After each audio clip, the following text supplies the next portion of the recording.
Hey friends, and welcome back to our Sanctuary in the Dark. Take a look at the year 2018 and imagine, for a moment, that you are Sarah, you're 32 years old, and you're wearing scrubs that are crisp, clean, and smelling of lavender detergent. You have a stethoscope around your neck, a symbol of your power to heal, to comfort, to save. You're a pediatric nurse at a respected hospital in the suburbs of Pennsylvania. You have a husband who laughs at your jokes, a small but warm house with a mortgage you can afford, and a 2-year-old son, Leo, whose giggle is the best sound in the entire world. Your biggest worry is whether to paint the kitchen yellow or sage green. You have a medicine cabinet in your bathroom, neat and orderly, filled with nothing stronger than aspirin and cough syrup. You are happy, you are normal, you are safe. But that was 2018. That was a lifetime ago. That was before the back injury, before the prescription pills ran out, before the heroin became too expensive, and the fentanyl became the only water in your desert. Now, shift your gaze to tonight. The year is present day. The house is gone. The husband is gone. The scrubs are replaced by a stained hoodie that hasn't been washed in weeks. You are living in a rusted silver Honda Odyssey, parked in the shadows of a Walmart parking lot, just 10 miles outside of Philadelphia. You can see the glow of the city on the horizon, the city where the epidemic began. And the medicine cabinet. It's now a dirty Ziploc bag hidden under the driver's seat, containing a powder that is slowly eating you alive. Tonight, we're going to tell the story of a mother's descent into a hell darker than any fiction. A story about a new, terrifying drug sweeping the East Coast called Xylazine, or Tranq. That doesn't just steal your soul, it rots your skin while your heart is still beating. It is a story of shame, of terror, and of a love for a child that fights a desperate, losing war against a chemical monster. So, if you're up for the story, give a like and subscribe, only if it feels right to you. Drop your hometown and local time in the comments. It's a delight to see who's gathered around our little fire from every corner of the world. Now, dim the lights, maybe turn on a fan for that soft background hum. And let's ease into tonight's journey together.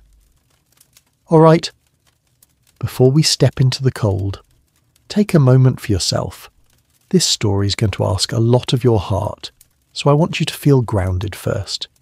Adjust your pillow so it cradles your neck just right. Pull your blanket up a little higher, maybe right up to your chin. Let that warmth remind you that you are safe, that the walls around you are solid, and the door is locked. Feel the stillness of your room. Take a slow, deep breath in, hold it for a second, and let it go. We are here together, and now we must go back. The year is 2024, and you are Sarah. You wake up not because you are rested, but because the cold has found a way in. It is that specific. Bone-deep chill of a Pennsylvania winter, a damp, grey cold that ignores the layers of cheap fleece you're wearing. It seeps through the glass, through the thin metal of the door, and settles deep in your joints. You're curled up in the driver's seat of a 2010 Honda Odyssey, silver paint peeling on the hood like sunburned skin. Parked in the far corner of a 24-hour superstore parking lot. Your neck is stiff, locked in a painful angle against the headrest. Your legs are cramped from being tucked up against the steering wheel. This is your bed. This is your living room. This is your fortress. You don't move immediately. You listen. In this world, ears are more important than eyes. You listen for the crunch of boots on gravel, the low idle of a police cruiser, the scratching of something or someone against the door handle. But tonight, there's only the wind whistling through the slightly cracked rear window, a necessity to keep the condensation from turning the inside of the car into a dripping icebox, and then the sound that anchors you to the earth, the soft, rhythmic puff of air from the back seat. You slowly turn your head, wincing as your spine pops in the dim, orange glow of the parking lot streetlights filtering through your makeshift curtains. You see him, Leo, 6 years old. He's buried under a mountain of blankets, but you can see the top of his head, his messy brown hair sticking up in tufts. He's clutching the yellow wool blanket, the one that smells like the old house, the one with the satin trim he likes to rub between his thumb and forefinger when he's anxious. He looks so small back there. The middle row of seats has been removed, sold for $50 3 months ago to buy food and gas, creating a small flat play area that doubles as his bedroom. He calls it the captain's quarters. You call the car the Spaceship. It was a lie you invented on the first night you lost the apartment. A desperate narrative to keep the terror out of his eyes. We're on a mission, Leo, you had whispered, choking back tears as you packed your lives into plastic bin bags. We have to explore the galaxy. We have to live in the ship for a while. It's top secret. We can't let the aliens see us. He had believed you. Or maybe he just wanted to believe you because the alternative, that his mother had failed him, that they were now among the invisible people he used to stare at from the car window, was too big for his 6-year-old heart to hold. You rub your hands together, trying to generate friction, trying to bring some life back into your frozen fingers. You look at your hands, they're dry, the skin cracked around the knuckles. These are the hands that used to insert IVs into the veins of premature babies with the precision of a diamond cutter. These are the hands that used to chart vitals and soothe feverish foreheads. Now they're dirty. Dirt is the constant enemy. It lives under your fingernails. It stains the cuffs of your sleeves. No matter how much hand sanitizer you use, no matter how many wet wipes you burn through, you never feel clean. You feel a layer of grime, physical and spiritual, coating you like a second skin. A sudden noise outside, a loud metallic clatter, makes you jump. Your heart slams against your ribs. You freeze, holding your breath. You watch the lock on the driver's side door. It's pushed down. You checked it 4 times before you closed your eyes. You look at the passenger door. Locked. You scan the windows. They are covered. This is the ritual. Every night, before the sun goes down, you engage the shields. You tape up newspapers and black garbage bags over the rear windows for the front. You use a sunshade, even in the dead of winter. It's not just for privacy, it's for survival. If they can't see inside, they don't know you're a woman alone with a child. If they can't see inside, the aliens won't attack. The noise doesn't repeat. Probably just a shopping cart blowing over in the wind, or maybe it was Ratface. The thought of him sends a shiver through you that has nothing to do with the temperature. He's a man who lives in the wooded area behind the store.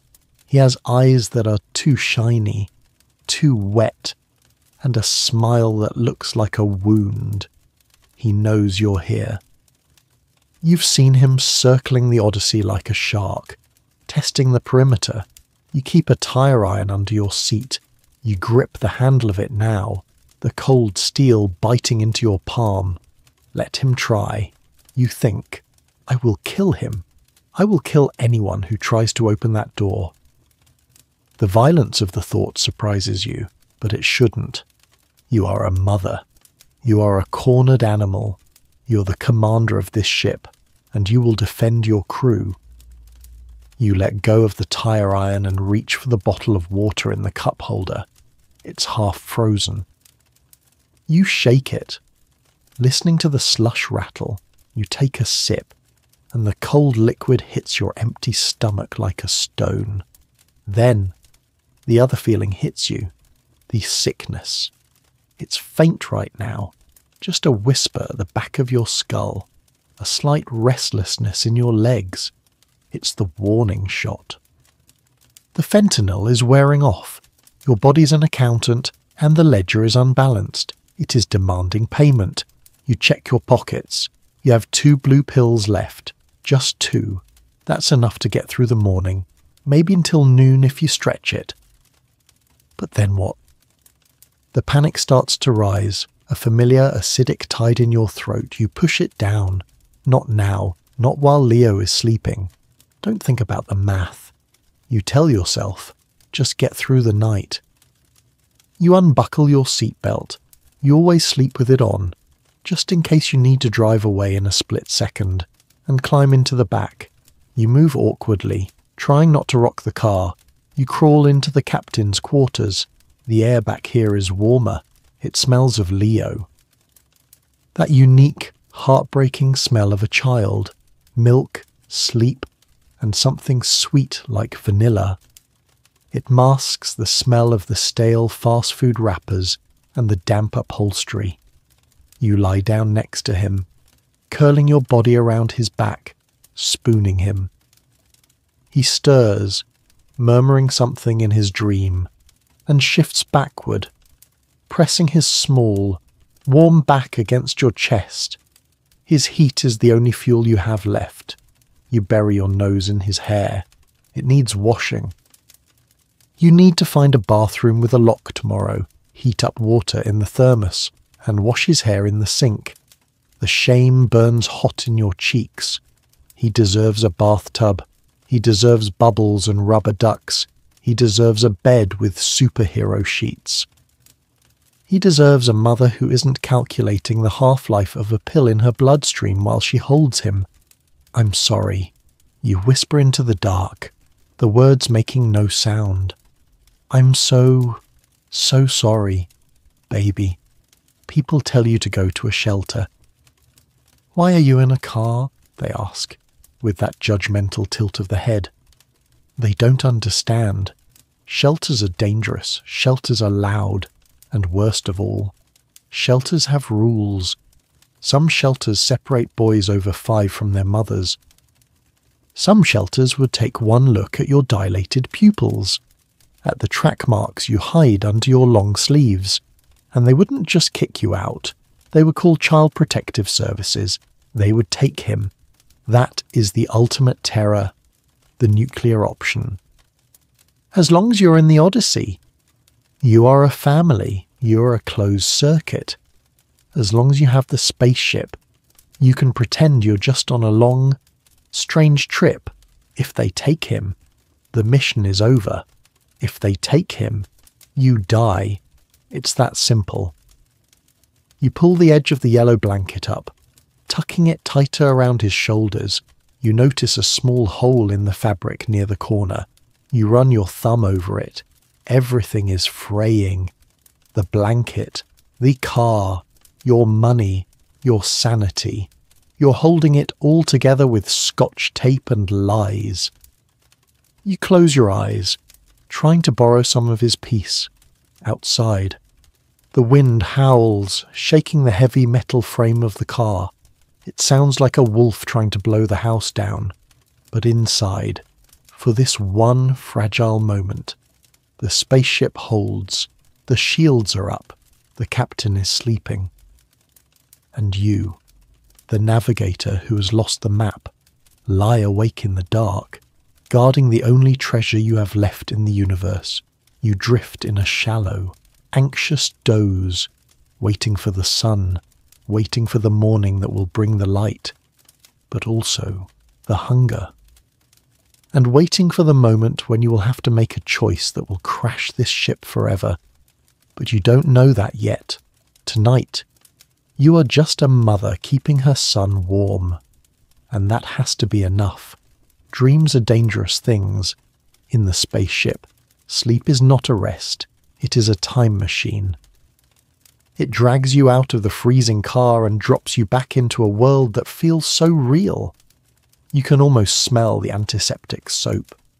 You're back at St. Jude's Children's Hospital. The floors are gleaming white, polished to a mirror shine that squeaks under your sensible rubber-soled shoes. The air is cool and smells of rubbing alcohol and fresh linen, a scent that used to be mundane, but now, in your memory, smells like heaven. You're walking down the hallway of the pediatric ward, holding a clipboard. You look down at your hands. They're clean. Your fingernails are trimmed and pink, not rimmed with the black grime of the streets. Your skin is smooth, unblemished by the track marks and the scars that will come later. You feel light. That is the thing you miss the most, the lightness. Your body doesn't ache. Your brain isn't screaming for a chemical fix. You're just you. You walk into room 304. There is a little girl there, Maya, 7 years old, recovering from a tonsillectomy. She is crying, scared of the IV drip in her arm. You don't hesitate. You move to her side with a grace that is second nature. "Hey there, brave girl," you say. Your voice steady and warm. You check the line, your movements precise and gentle. You tell her a joke about a penguin who lost his hat. She stops crying. She giggles. That sound, a child's trust, earned by your competence and kindness, fills your chest with a golden warmth. You are Sarah the nurse. You are a healer. You matter. You have a purpose on this earth. And it is good. And then the scene shifts. The dream turns dark. It is the moment the universe decided to break you. It wasn't a car crash. It wasn't a dramatic explosion. It was a Tuesday afternoon, a teenage patient, heavy with sedation and dead weight, started to slide off the gurney during a transfer. Instinct took over. The mother in you, the nurse in you, didn't think. You lunged to catch him, to stop him from hitting the hard tile floor. You caught him, you saved him, but as you twisted your body to hold his weight, you heard it, a wet, sickening pop in your lower back. It wasn't pain at first. It was a white-hot lightning bolt that shattered your spine and shot down your left leg. The world went grey. Your knees buckled. You collapsed, gasping, the air unable to find your lungs because the agony was too loud. You wake up in the car with a gasp, your heart hammering. For a second, you think you're still on the hospital floor, but then the smell hits you. Stale sweat and cold plastic. The pain in your back is there, a dull, throbbing echo of that day. But it is nothing compared to the hunger in your blood. That injury was the first domino. You remember the doctor. He was kind. He had sympathetic eyes. He wrote the prescription with a flourish of his pen. OxyContin. For the pain. Just until the inflammation goes down, Sarah, he had said. It will help you do your physical therapy. You trusted him.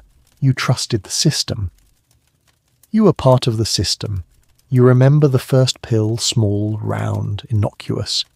You swallowed it with a sip of water in your sunny kitchen, Leo playing with his blocks on the floor, 20 minutes later. The pain didn't just vanish. The world softened. It was like someone had turned down the volume on life's stress. The anxiety about bills, gone. The worry about being a single mum, gone. You felt a warm, fuzzy blanket wrap around your soul. You felt capable. You felt superhuman. You cleaned the house. You played with Leo for hours.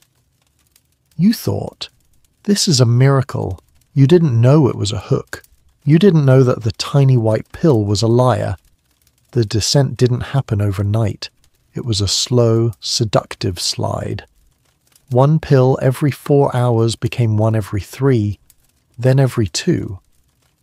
Your body, that traitorous biological machine, learned to tolerate the dose. It demanded more to achieve the same silence. You remember the panic the first time the bottle ran empty a week early. The withdrawal wasn't just flu-like symptoms, as the pamphlet said. It was a physical assault. Your bones felt like they were made of ice. Your skin crawled. You couldn't stop kicking your legs. You looked at Leo, trying to make him dinner, and your hands were shaking so hard you dropped the spoon. You weren't a mother anymore. You were a raw nerve ending. Then came the crackdown. The doctors got scared. The prescription stopped. We can't refill this anymore. Sarah, you should try Tylenol. Tylenol. It was like trying to put out a forest fire with a water pistol. You were in agony. You had to work. You had to lift patients. You had to pay the mortgage. You turned to the black market not because you wanted to party, but because you needed to function. You needed to be normal. And the math was cruel. A single oxy pill on the street cost $30. A bag of heroin cost $10. You swore you would never touch the needle. I'm a nurse, you told yourself. I'm not a junkie. You snorted it, just to get by, just to stop the sickness. But the slope is steep and it is greased with shame. The fall was fast after that. You remember the day you were fired. You had nodded off at the nurse's station, just for a second. But a second is an eternity in a hospital. The nursing board inquiry, the revocation of your license, the look of disappointment on your supervisor's face hurt more than the back injury ever did. Sarah, we know, we've seen the signs. You need help, but help costs money, and you had no job. The mortgage payments were missed. 1, 2, 3. The letters from the bank turned from polite reminders to legal threats. You sold the furniture. You sold your wedding ring. You sold the TV. You kept the lie alive for Leo as long as you could. We're going on an adventure, you told him as the sheriff put the padlock on your front door. We're going to live like explorers.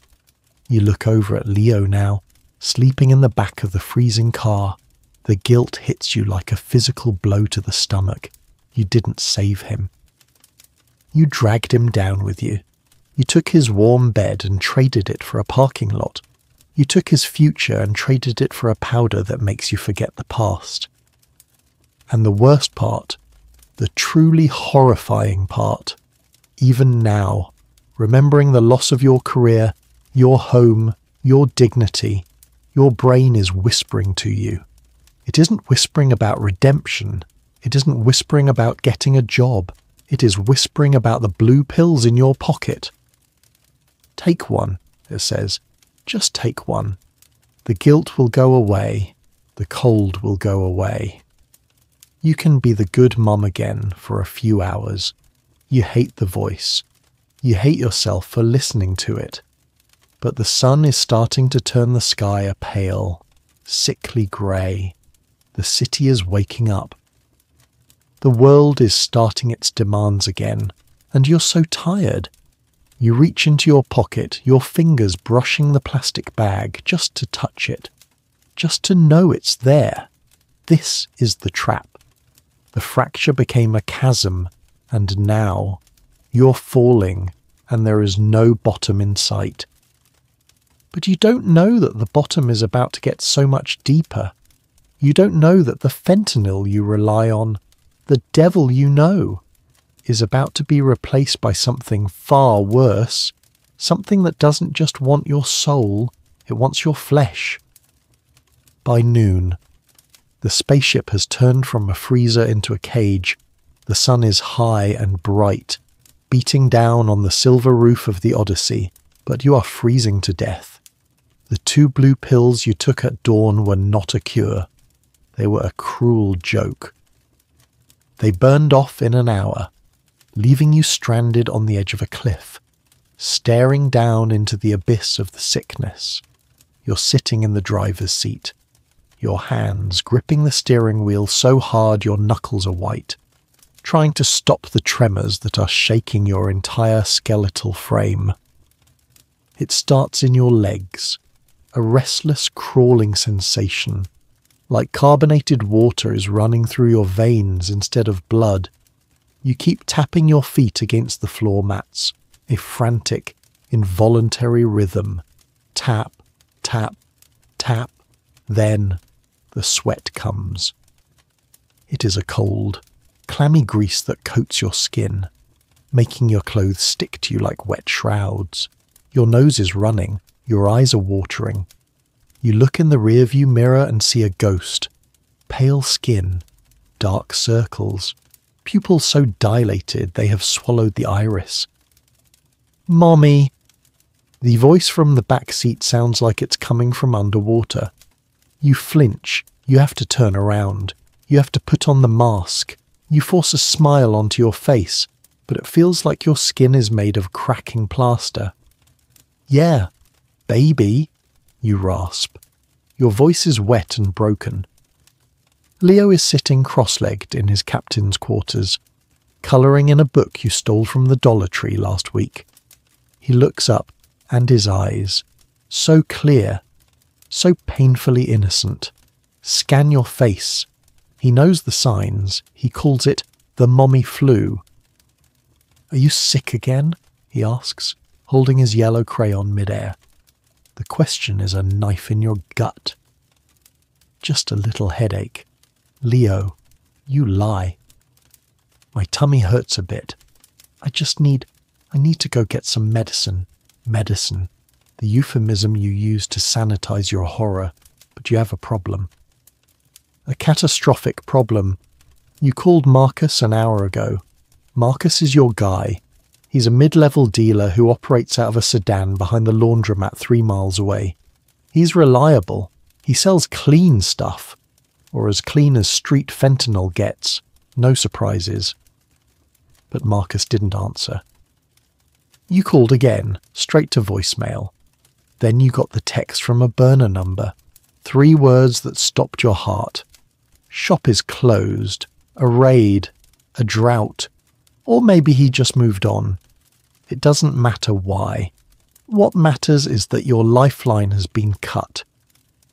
The panic in your chest is rising. Mixing with the nausea, you can't drive to the city centre. The car is almost out of gas.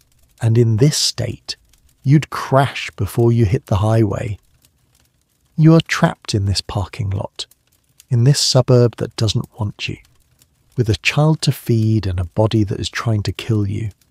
You look out the window, across the vast expanse of asphalt, near the recycling bins at the edge of the woods.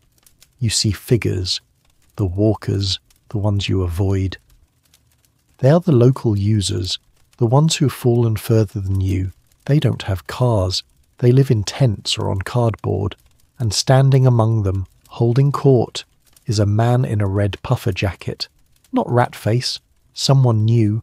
Someone you don't know. You have to go. You have no choice. If you don't fix this, you will be vomiting in 10 minutes. You will be seizing in an hour. Who will watch Leo then? "Leo, listen to me," you say, turning fully around, ignoring the scream of pain from your lower back. "I have to step out for 5 minutes, just to the edge of the lot. To get my medicine." He looks at the window, then back at you. He looks scared. "Can I come?" "No." The word comes out too sharp, too loud. You soften it instantly. "No, sweetie, it's too cold. And the spaceship needs a guard. You're the captain while I'm gone. Remember." You reach under the seat and pull out the iPad, an old cracked relic from your previous life. It has 12% battery left. "Here, you can watch Bluey, but you have to stay down, low profile, invisible mode." He nods solemnity, taking the device. "Invisible mode? Aye. You lock the doors, you check them twice, you step out into the wind. The walk to the recycling bins is only 200 yards, but it feels like a marathon. Your legs feel like lead pipes. Every step sends a jar of pain up your spine. The wind cuts through your hoodie, biting at your damp skin.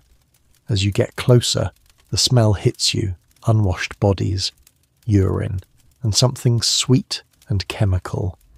The man in the red jacket watches you approach.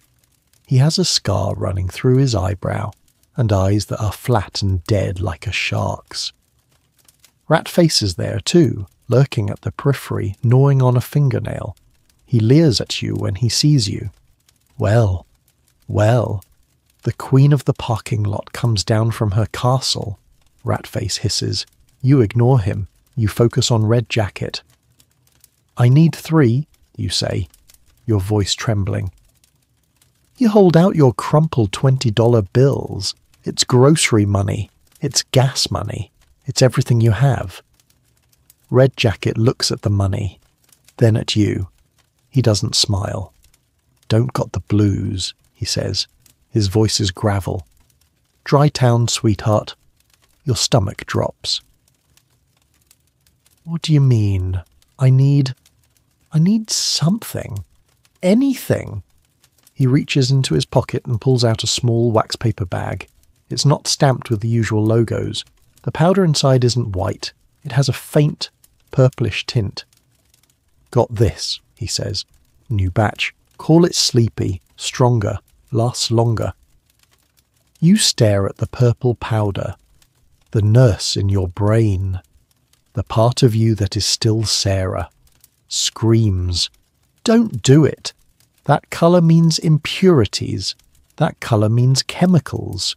You don't know what's in that. You've heard the whispers on the street. About Tranq. About the stuff that knocks you out for hours. About the sores. Is that Xylazine? You ask. The word tasting like ash in your mouth. Red Jacket shrugs. It's what's on the menu. Take it or leave it. 10 a bag. $10. It's cheaper than fentanyl. You look back at the Odyssey. It's a silver speck in the distance. Inside. Leo is watching a cartoon dog, trusting that his mother is coming back to make the world safe again. But you can't go back like this. You are vibrating. Your bones are trying to hatch from your skin. If you don't take this, you will collapse. You will be useless to him. The twisted logic of the addict seizes the controls. It's cheaper, the hunger whispers. You save $10. That's a meal for Leo. That's a gallon of gas.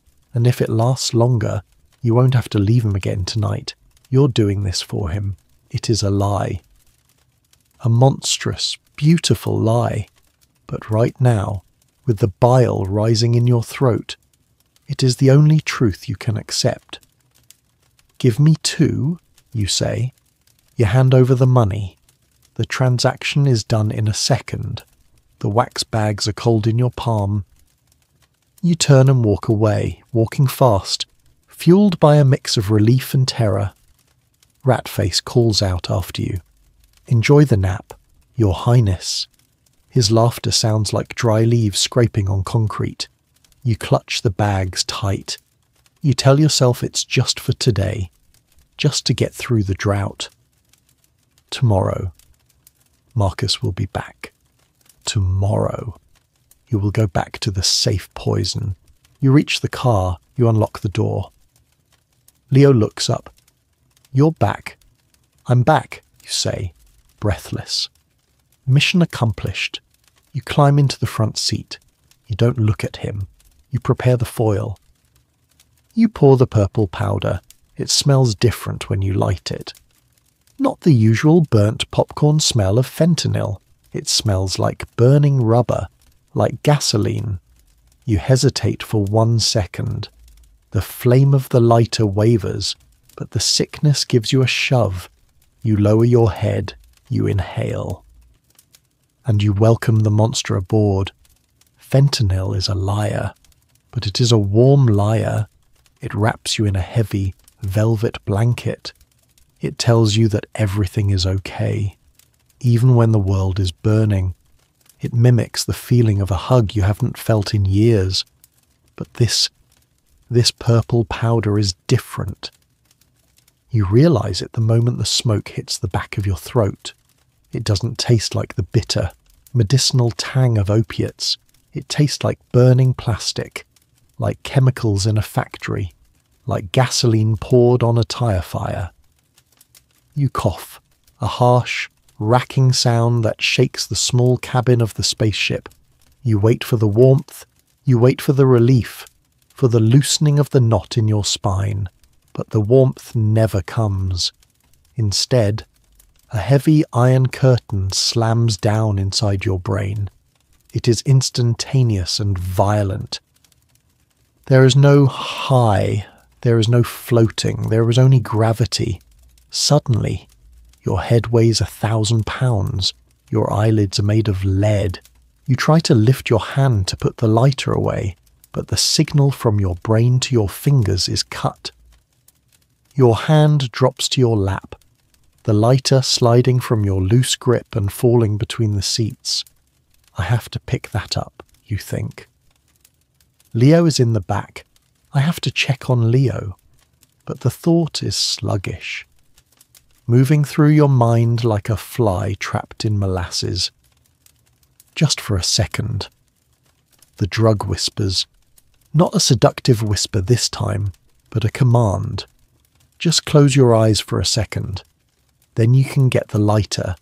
Then you can make dinner. You lean your head back against the headrest. You look at the digital clock on the dashboard. It glows a faint green. 2:14 p.m. The sun is bright outside. The world is awake. I'll open my eyes at 2:15, you promise yourself. Just 1 minute. The darkness rushes in. It is not sleep. Sleep has dreams. Sleep has rhythms. This is deletion. You're simply erased from the timeline of the world. The first thing you feel is the pain. It is a sharp, screaming ache in your neck. Your head has lolled forward, chin pressed against your chest, cutting off the circulation. Your mouth is open, dry as a desert. Your tongue swollen and sticky. There is a wet coldness on your chin. Drool. You gasp, sucking in air, your body jerking awake as if you've been electrocuted. You're disoriented. You don't know where you are. For a terrifying heartbeat, you think you're back in the hospital break room, having dozed off during a night shift. Then, the smell hits you. The stale, freezing air of the car. The burning rubber scent lingering in the upholstery. The spaceship. You try to move, but your body doesn't obey. Your arms and legs feel heavy, numb, as if they belong to someone else. This is the Tranq, the Xylazine. It is a cattle tranquilizer, meant to keep 1,000-pound horse from kicking during surgery.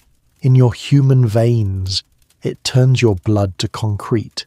You blink, trying to clear the fog from your eyes. Something is wrong. It's dark. You look out the windshield. The bright afternoon sun is gone. The parking lot is bathed in the sickly orange glow of the street lamps.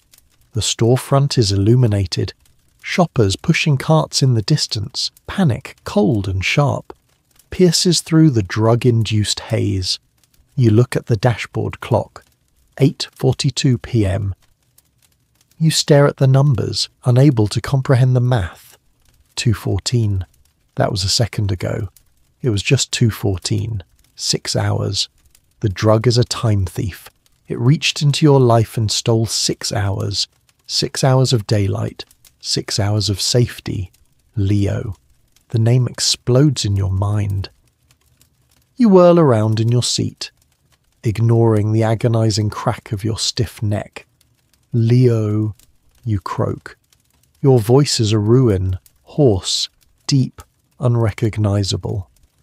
The back of the car is in shadows. It is freezing back there. The temperature has dropped 20 degrees since the afternoon. You scan the pile of blankets in the captain's quarters. At first, You see nothing, just the lump of the yellow wool. "Leo," you say louder, terror seizing your throat. "Leo, answer me." The lump moves. A small face peeks out from under the wool. His eyes are wide, reflecting the orange streetlights. They are not sleepy eyes. They are terrified, alert eyes. He hasn't been sleeping. He's been lying there, awake, in the dark, watching the back of your head for 6 hours. "Mommy," he whispers. His voice is trembling. "Oh my God," you gasp, scrambling over the center console. Your limbs clumsy and numb, you fall into the back seat, crawling towards him. You reach for him. His skin is ice cold. His lips are pale, almost blue. "Leo, are you okay? Why didn't you wake me?" You pull him into your arms, chafing his small arms with your hands, trying to create heat. He stiffens at your touch, just for a second, before melting into you. I tried," he stammers, his teeth chattering. "I called you. I shook your arm. But you wouldn't wake up." A sob catches in his throat. "You were making a scary noise, like a growl, the Tranq snore, the death rattle of the sedated. To him, it must have sounded like a monster had taken over his mother's body." I thought you were dead," he whispers. The confession so quiet it shatters your heart into dust. "So I stayed in invisible mode. Like you said, I didn't want the aliens to hear me." You pull him tighter, burying your face in his neck to hide your own tears. You smell it then. The smell of ammonia. His pants are wet. He was too scared to go outside to pee, too scared to wake you, too scared to make a sound. So he lay there, in the freezing cold, in his own urine, waiting for you to come back from the dead. This is what you bought with your $10. You didn't buy relief. You bought torture for your son. "I'm not dead. Baby, I'm here. Mommy's here." You cry, rocking him. But even as you hold him, you can feel the disconnect. Your brain is still swimming in the purple fog. Your movements are slow, underwater. You're trying to comfort him, but you're barely present. You're a zombie comforting a survivor. "I'm hungry," he says, a small, miserable admission. Of course he is. He hasn't eaten since breakfast. Okay, we'll get food," you say, your mind racing. You reach for the iPad. It's dead. Black screen. The distraction is gone. The light is gone. You fumble for your purse. You have $7 left. "We're going to get hot dogs," you say, forcing a brightness into your voice that sounds manic and fake. Gas station hot dogs. The special feast. You start the car. The engine coughs, struggles, then turns over with a whine. You turn up the heat, blasting the fans. It'll take 10 minutes for the air to get warm. You help him change his pants in the dark, using a pair of sweatpants from the laundry bag. Every movement is a struggle against the Xylazine gravity. You feel like you are moving through wet cement. You look at your own hands as you button his fresh pants. They are shaking again, not from withdrawal this time, but from the aftershocks of the sedative, and there is something else. A dull, itching burn on your left ankle. You ignore it. It's probably just a mosquito bite, or dry skin from the cold. You have bigger problems. You have a traumatized child and a brain that feels like it has been scooped out with a spoon. You drive to the gas station at the edge of the lot. You buy 2 hot dogs and a bottle of juice. You watch him eat, wolfing down the food with a desperation that makes you want to scream. You don't eat. The thought of food makes you gag. You just drink a coffee, trying to wake up, trying to chase away the fog, but the fog is sticky. It clings to your neurons as you sit there, Under the harsh fluorescent lights of the gas station canopy, you realize the truth. The red jacket man didn't sell you medicine. Fentanyl steals your life by inches.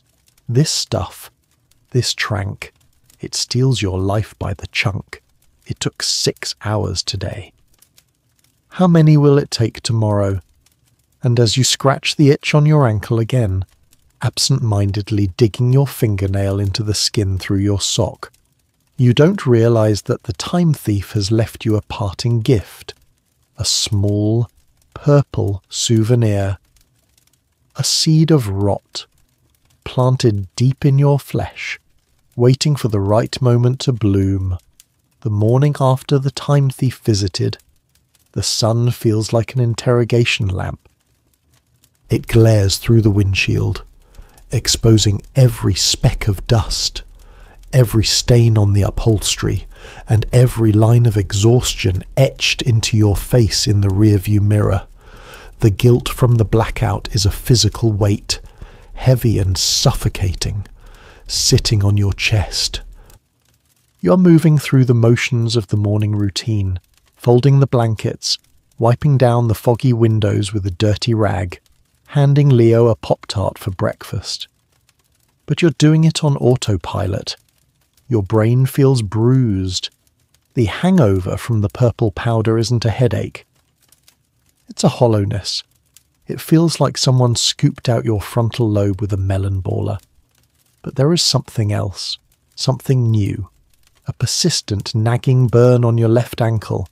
It started as an itch last night, the kind you get from a mosquito bite or a reaction to dirty socks. But now, with every step you take on the asphalt as you walk around the car to check the tyres, it flares. It's a hot, stinging sensation, like a cigarette being held just millimeters from your skin. You try to ignore it. You have bigger problems. You need to find gas money. You need to find a way to wash Leo's urine-soaked pants. But the pain is demanding. It has a pulse. Throb, throb, throb. You climb back into the driver's seat and shut the door. Leo is busy licking the frosting off his Pop-Tart, humming a quiet tune. He seems to have forgiven you for last night, or perhaps he's just filed it away in the cabinet of traumas he is forced to carry. You lean down, pulling up the cuff of your jeans. You peel back the dirty white sock, the fabric sticking slightly to your skin, and there it is. You gasp, a sharp intake of breath that sounds too loud in the small space. What is it? Mommy, Leo asks, pausing his humming. Nothing, baby, just a bug bite. You lie quickly, yanking the sock back up, but the image is burned into your retina. It is not a bug bite. And it is definitely not a track mark. You know track marks. You have a map of them on your arms, hidden under your sleeves. They are small, punctured bruises, ugly but familiar. This is different. It is a perfect circle, about the size of a quarter, sitting right on the bony prominence of your ankle. It looks like a coin made of dead flesh. The centre is a strange, leathery grey, while the edges are a violent, angry purple, the colour of a bruised plum or an eggplant. And around that purple ring is a halo of angry red inflammation. The nurse in you. The Sarah from 2018 wakes up. She pushes aside the addict and takes the wheel. She analyses the data. Location. Lateral malleolus. Non-injection site. I haven't put a needle in my foot in months. I certainly never touched the ankle bone. Appearance. Escher formation. Signs of ischemia. This looks like a pressure ulcer. Or a chemical burn. Conclusion. Something is killing the tissue from the inside out. Panic begins to flutter in your throat. You know what this looks like.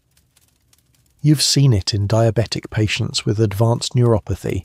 You've seen it in bedridden elderly patients. But you are 32. You are walking. You have circulation. Why is your skin dying?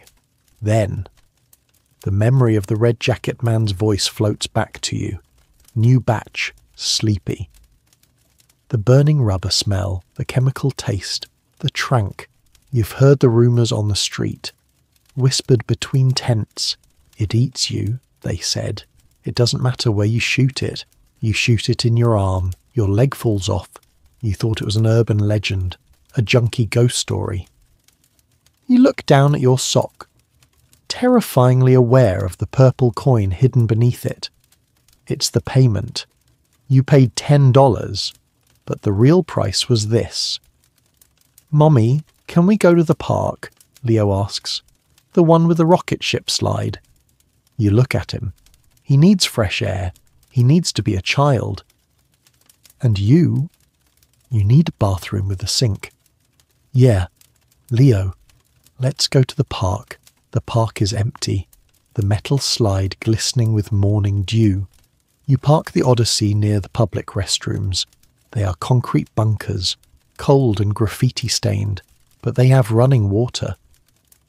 "Go play, Captain," you say. "Stay where I can see you. Invisible mode is off, but stay close to the ship." He runs off toward the swings, his yellow blanket trailing behind him like a cape.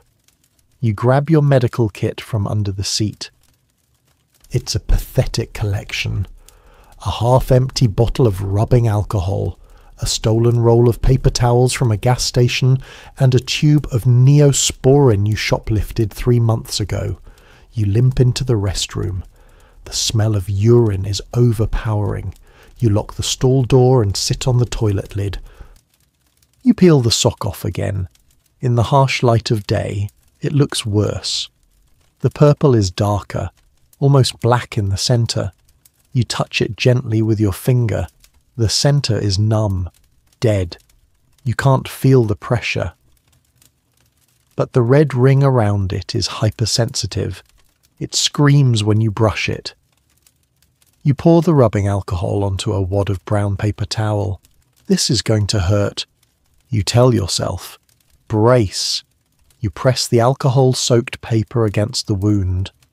The pain is blinding. It's not a sting. It's a roar. It feels like you've pressed a branding iron against your bone. You bite your lip so hard you taste copper blood to keep from screaming. Tears spring to your eyes, blurring your vision. You hold it there, shaking, counting to 10. 1, 2, clean it. Kill the bacteria. 3, 4. Don't let it get infected. You pull the paper away. It's stained with a yellowish fluid, but no blood. That scares you more than the blood would. Healthy flesh bleeds. Dead flesh weeps. The nurse in your head is screaming now. Debridement needed. Antibiotics. Systemic infection risk. Go to the ER. Now. Go to the hospital. Sarah. But the mother in you slams the door on the nurse. If I go to the ER, they will see the track marks on my arms. They will screen my blood.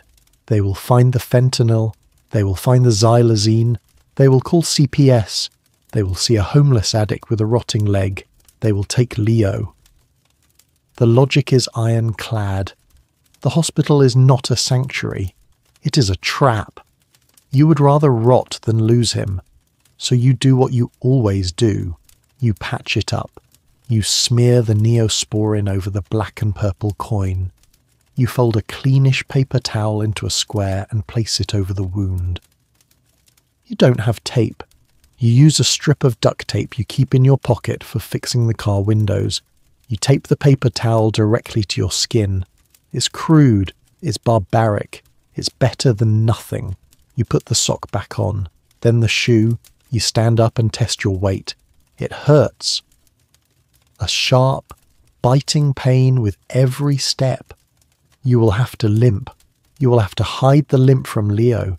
You look at yourself in the cracked mirror above the sink. You look like a survivor. You look like a monster. It's just a sore. You whisper to your reflection. It will heal. I just need to keep it clean. I'll get some real bandages tomorrow. You are lying to yourself and you know it. This isn't something that heals. This is something that spreads. You walk out into the sunlight. Leo is swinging, going higher and higher, his laughter ringing out in the empty park. Look at me. Mum, I'm flying. You wave, forcing a smile, leaning your weight on your good leg. I see you. Baby, you're flying. You watch him, your heart swelling with that fierce, painful love. But beneath the love, the fear is taking root. Deep in your ankle, you have marked yourself. This spaceship has a hull breach, and the rot is already inside. There is a specific kind of exhaustion that comes from living a lie. It is heavier than the exhaustion of lack of sleep. It settles in your shoulders, in the tightness of your jaw, in the constant, low-level hum of adrenaline that keeps your heart racing even when you're sitting still. You're not just surviving, you are performing. You are playing the role of normal mother, but the audience is the entire world, and you are terrified they can see the zipper on your costume. 2 days have passed since the purple coin appeared on your ankle. The coin has changed. It is no longer just a discoloration, it has texture. The centre has sunken slightly, turning a glistening wet black, while the edges have risen, red and angry. But worse than the look is the smell. In the confined space of the spaceship, smells are amplified. There is the smell of old French fries, of damp upholstery, of unwashed hair. But underneath it all, cutting through the staleness, is a faint, metallic tang, like copper pennies left in water, like old meat. You tell yourself it's just your imagination. You tell yourself it's the socks. But you know the truth. It is the smell of your own body beginning to spoil. Today is Wednesday. Wednesday is library day. The library is your sanctuary. It has heat. It has comfortable chairs. It has silence. But most importantly, it has large, clean bathrooms with hot water. Wake up, Captain. You whisper to Leo, shaking him gently. We have a shore leave mission today. Scrub down protocol, he groans, burrowing deeper into the yellow blanket. It's cold. Mum? I know. Baby. But the library is warm and they have the new Lego books. You bribe him with normalcy. You park the Odyssey 2 blocks away from the library. You never park too close.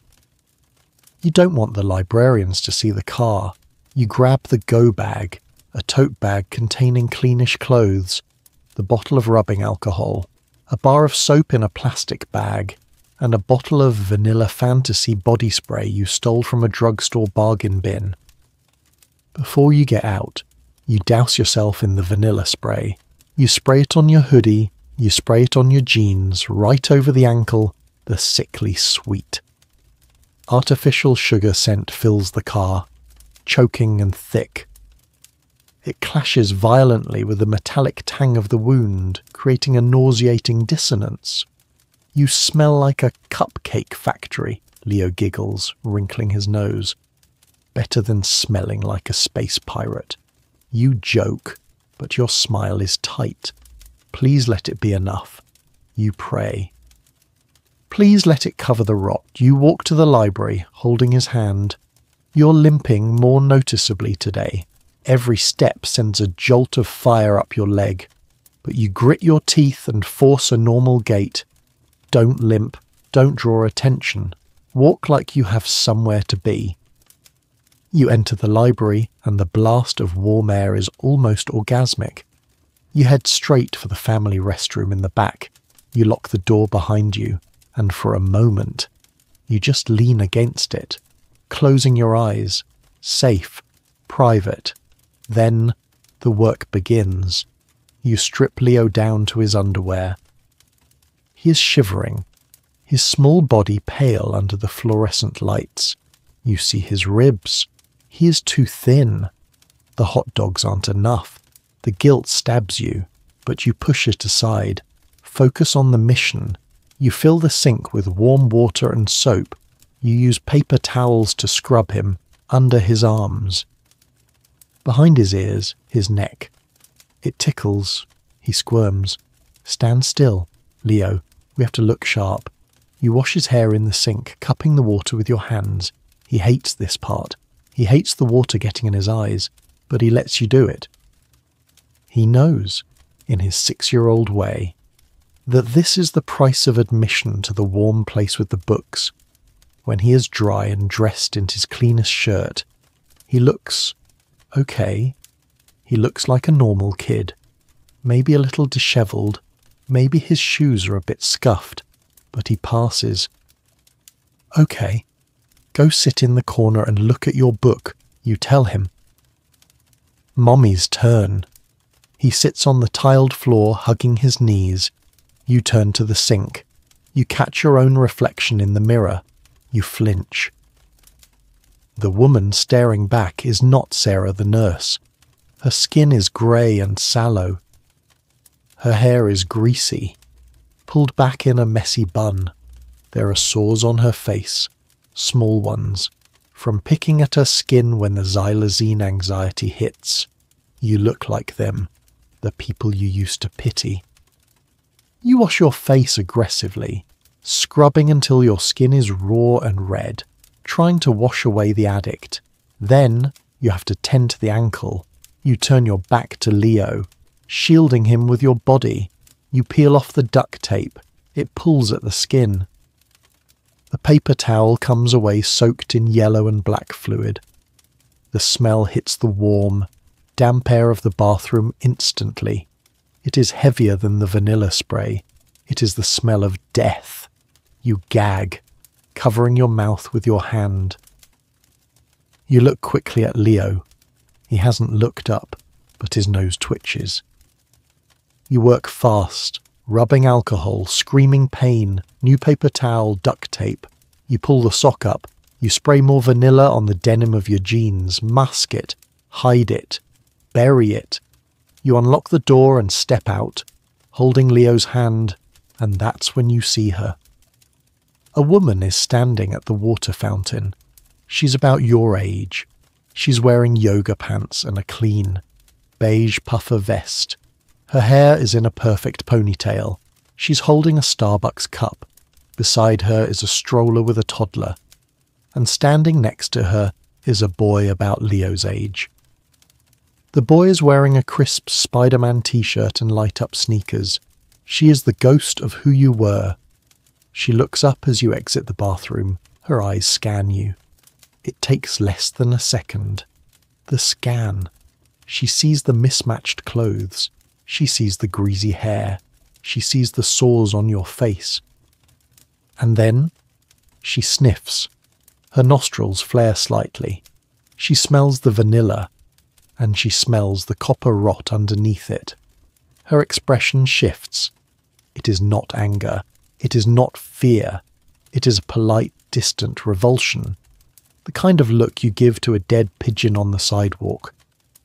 She instinctively pulls her son closer to her leg. She maneuvers the stroller to create a barrier between you and her family. "Come on, Tyler," she says to her son, her voice bright and artificial. "Let's go find the books over there." She herds them away from you, moving quickly, as if your failure is contagious. You stand there, frozen in the middle of the library carpet. The shame burns hotter than the alcohol on your wound. You want to scream at her. "I used to be you. I have a degree. I know how to calibrate a ventilator. I am not trash." But you don't say anything, because she is right. In this moment, you are the thing she fears. You are the cautionary tale. You look down at Leo. He is watching the boy with the light-up sneakers. He looks at his own scuffed boots. He looks at your hand, clutching his.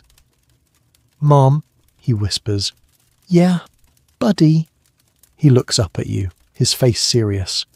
"Why did that lady look at us like that?" Your heart shatters into 1,000 pieces. She didn't. Leo, she was just In a hurry. He doesn't believe you. You can see it in his eyes. He leans in closer to your leg, and then he wrinkles his nose again. "Mommy," he says quietly. "You smell like pennies again, but wet pennies. The air leaves your lungs. The vanilla didn't work. The scrubbing didn't work. The rot is louder than the lie. It's just the soap. Leo," you snap, your voice too harsh, born of panic. "It's just the cheap soap." You pull his hand. "Come on, let's get a book, just one. Then we have to go." You drag him to the children's section, but the sanctuary has been breached. You feel eyes on you everywhere. The librarian, the other mothers, you feel like a neon sign is flashing over your head. Rotting junkie. You pick a book at random, The Very Hungry Caterpillar, and sit in a corner, far away from everyone. You try to read to him, but your hands are shaking. Your ankle is throbbing, a deep rhythmic drumbeat of pain. And the smell seems to be growing, filling the small space between you and your son. You realize then that there is no hiding. You can wash the dirt off his face, you can put on clean clothes, but you cannot wash away what is happening to you. You're carrying a secret that is eating you alive, and soon the whole world, including the boy sitting on your lap, is going to know. The shadow of shame is not behind you. It is swallowing you whole. Night falls differently when you are homeless. In a house, night is a time of rest. You lock the front door, you turn off the porch light, and the world outside ceases to exist. But in the Odyssey, night is a siege. The darkness presses against the windows, heavy and suffocating. The glass is thin, the locks are plastic, and the monsters are real. It is 3 a.m., the witching hour of the parking lot. You are awake. You're always awake at this hour.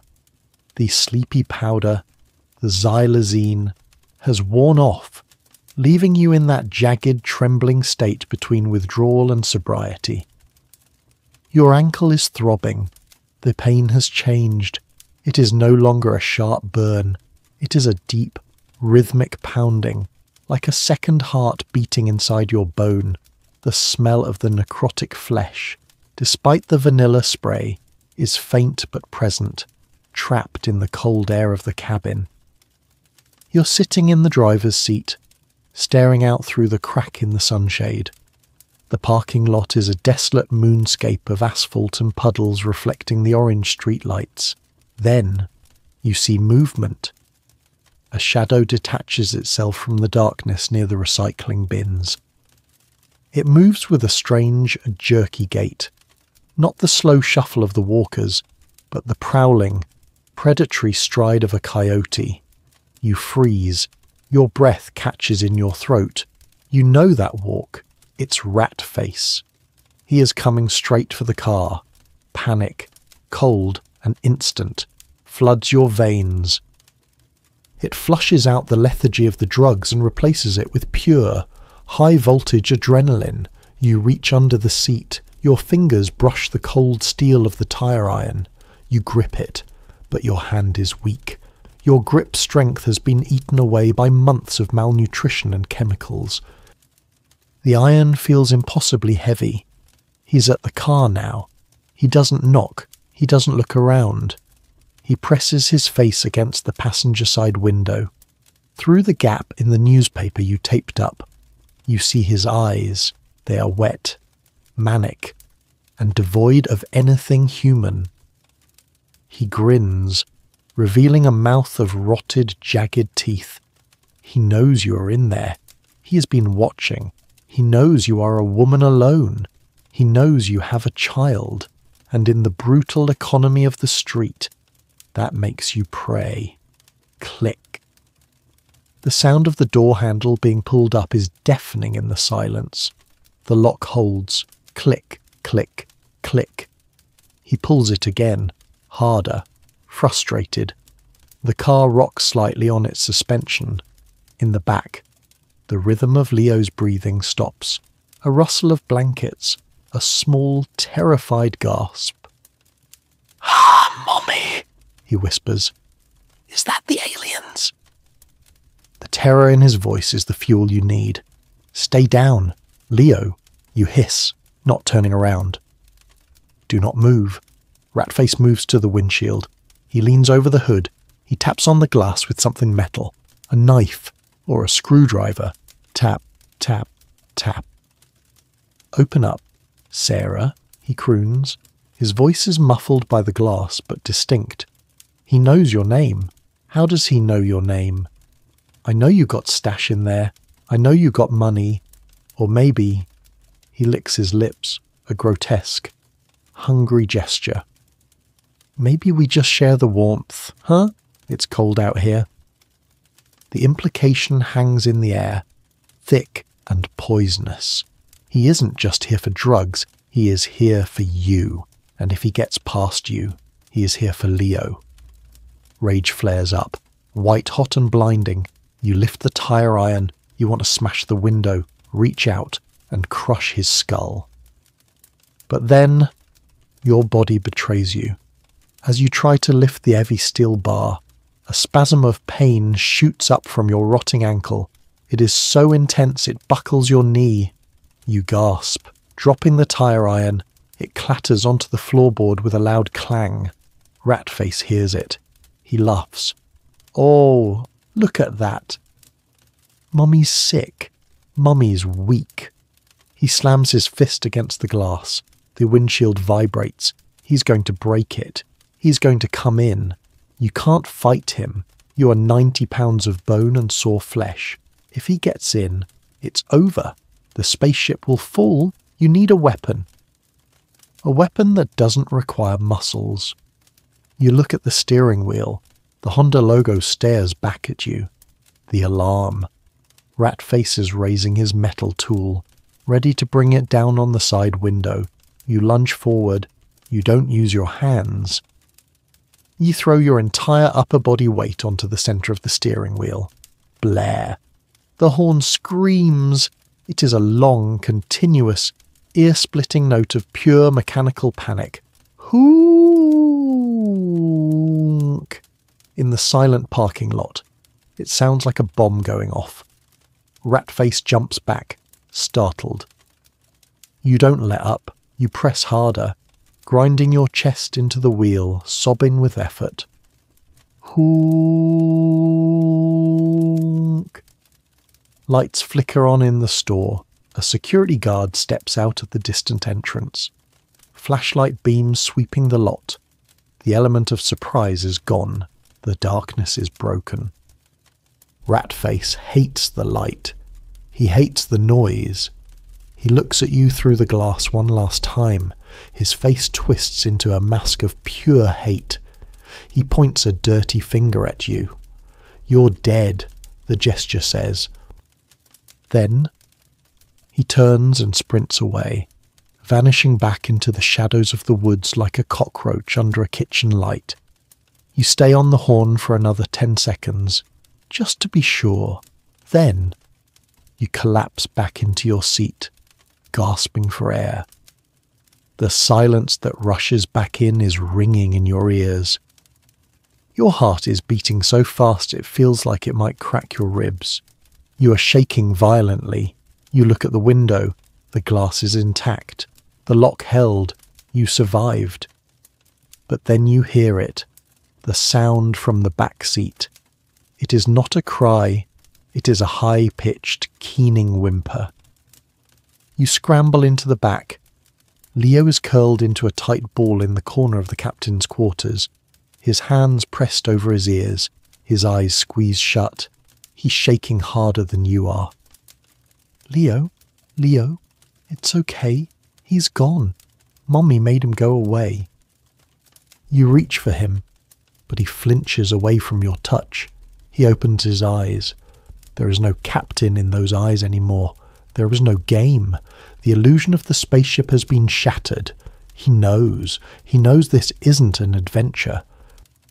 He knows they're living in a tin can in a parking lot. surrounded by monsters who want to hurt them.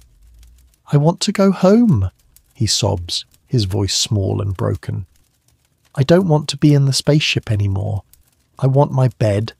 I want to go home." The words are a physical blow. You wrap your arms around him, pulling him close despite his resistance. "I know, baby, I know." You hold him as he cries, stroking his dirty hair, but your eyes are fixed on the dark window, on the woods where Ratface disappeared. You know he will be back. Maybe not tonight, maybe not tomorrow. But he knows where you are, and you know something else, something even more terrifying. You couldn't lift the tire iron. The drug hasn't just taken your time. It hasn't just taken your skin. It has taken your strength. If he comes back when you're in a Tranq nod, when you're paralyzed by the time thief, the horn won't save you. You look down at your throbbing ankle. The pain is a reminder. You're rotting from the inside, and the wolves are circling on the outside. The walls of the spaceship are closing in. You have to move, you have to leave, but with no gas, no money, and a foot that is slowly dying. Where can you go? The answer is nowhere. You're a sitting duck in a silver cage, and the hull has been breached. The encounter with Ratface changes the physics of your world. The parking lot, once a grey zone of boredom, is now a minefield. Every shadow holds a knife. Every rustle of a plastic bag is a footstep. You cannot stay here. The spaceship has been compromised. But escape requires fuel, and fuel requires money, and you have exactly $3.42 in dirty coins scattered in the cup holder. It is mid-morning. The sky is a flat, indifferent white. You decide to take a risk, a massive risk. You're going to the Shell station down the road, the nice one, not the one with the bulletproof glass where you buy your hot dogs, but the one with the fresh coffee bar and the clean floors, the one where the suburban mums stop on their way to soccer practice. Your plan is desperate. Beg for gas money, not with a sign. You have too much pride for a sign, but with a story. My car broke down. I left my wallet at home. I just need a gallon to get to my sister's house. It's a lie you've rehearsed in the mirror, perfecting the distressed but normal look. You park the Odyssey at the far pump, praying the engine starts again later. Stay down, Leo, you command. Periscope depth. Do not show your face. He obeys instantly, sliding down to the floorboard. He is learning the rules of survival too well. You step out. You have done your best to clean up. You washed your face in a puddle. You tied your greasy hair back tight. You sprayed the last of the vanilla scent on your jeans to cover the smell of the weeping wound on your ankle. You limp toward the store entrance, rehearsing your lines. The automatic doors slide open with a cheerful ding-dong. The smell inside is overwhelming. Fresh brewing hazelnut coffee, baking cinnamon rolls, and floor wax. It smells like civilization. It smells like the life you threw away. You stand by the coffee counter, pretending to look for sugar packets, scanning for a target. A man in a suit. No, too busy. A teenager. No money. Then you see her. A woman is standing at the register, paying for a bottle of water and a pack of gum. She's wearing navy blue scrubs. On her chest, clipped to the V-neck, is a laminated ID badge. Your heart stops beating. You know those scrubs. You know that logo, St. Jude's Children's Hospital, and you know the woman. It's Helen, the head nurse of the PICU. Helen, who threw you a baby shower when you were pregnant with Leo. Helen, who cried when she had to report you to the board. She looks exactly the same. Her grey hair is in a sensible bob. Her face is kind, lined with the stress of caring for sick children. She looks so clean, so solid. Run. Your brain screams. Abort mission. Get out. You turn to flee, keeping your head down, but your limp betrays you. You stumble slightly, your bad ankle buckling under the sudden shift in weight. You catch yourself on a display of protein bars, knocking a few to the floor. The noise draws her attention. "Oh, careful there," Helen says, her voice instinctively helpful. She steps forward to help you pick them up. You freeze. You are trapped. She reaches for a bar at the same time you do. Her hand touches yours. Her hand is warm, soft, manicured. Yours is rough, dirt-stained, shaking. She pauses. She looks at your hand, then she looks up at your face. Time stretches into an agonizing eternity. You see the recognition dawn in her eyes. It starts as confusion. I know those eyes. Then shock. It can't be. Then the horror. "Oh my God! Look at her!" "Sarah," she whispers. The word hangs in the air between you, heavy as a stone. You can't breathe. You can't speak. You just stare at her, clutching a protein bar like a lifeline. "Sarah, is that you?" She stands up, pulling you up with her. She doesn't let go of your hand. She doesn't recoil. That makes it worse. If she'd looked at you with disgust, you could have been angry. But she looks at you with a profound, breaking sadness. We tried to find you," she says, her voice trembling. "After the eviction, I drove by the old house. Sarah, where have you been?" Tears well up in your eyes, hot and stinging. The barrier is breaking.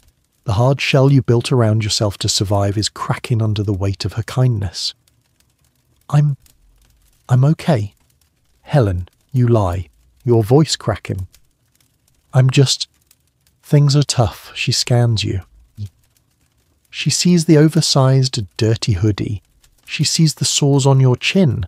She sees the way you're keeping your weight off your left foot. "You're hurt," she says. "Your leg." She looks down, and then she smells it. You're standing close to her. The vanilla spray has faded. The smell of the necrotic flesh, that sweet, rotting copper stench, drifts up between you. Her nostrils flare. She knows that smell. She's a nurse. She knows what gangrene smells like. Her eyes widen in genuine alarm. "Sarah, you need medical attention. Right now." She tightens her grip on your hand. "My car is right outside. I'm taking you to the ER. We can fix this. We can get you into detox. We can get you help. For one beautiful, blinding second, you consider it. You imagine sitting in her warm car. You imagine a clean hospital bed. You imagine the pain stopping. You imagine being Sarah again. Yes, you want to scream, "Please save me." But then reality crashes down like a guillotine. Leo, he's in the car, hiding on the floorboard. If you go with Helen, what happens to him? You can't bring him.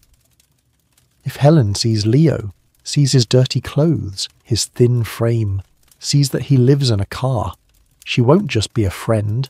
She'll be a mandated reporter. She has to call CPS. It is her legal and ethical duty. They will take him today, right now. And if you leave him in the car to go to the hospital, you're abandoning him. You're trapped. The salvation she is offering is the one thing that will destroy your family. You pull your hand away. "I can't," you whisper. "Sarah, please," Helen pleads, stepping closer. "You look like you're dying. Let me help you." "I'm fine," you snap, backing away. The aggression is a defense mechanism, a wall you throw up to hide your terror. I don't need your help. I have a plan. I'm leaving town. Sarah, don't do this. Think about, do you still have Leo? The question stops you in your tracks. Is he with you? She asks, looking around the store, scanning the parking lot. Panic explodes in your chest. She's looking for him. If she sees the Odyssey, if she sees the movement in the window. No, you lie. The word tastes like bile. He's with his dad. He's safe. He's in a warm house. Helen's face falls. She looks relieved, but also doubtful. Okay, that's good. That's good. Sarah. She reaches into her scrub pocket and pulls out a $20 bill. Take this, please, get some food. And here, she scribbles a number on the back of a receipt. This is my personal cell.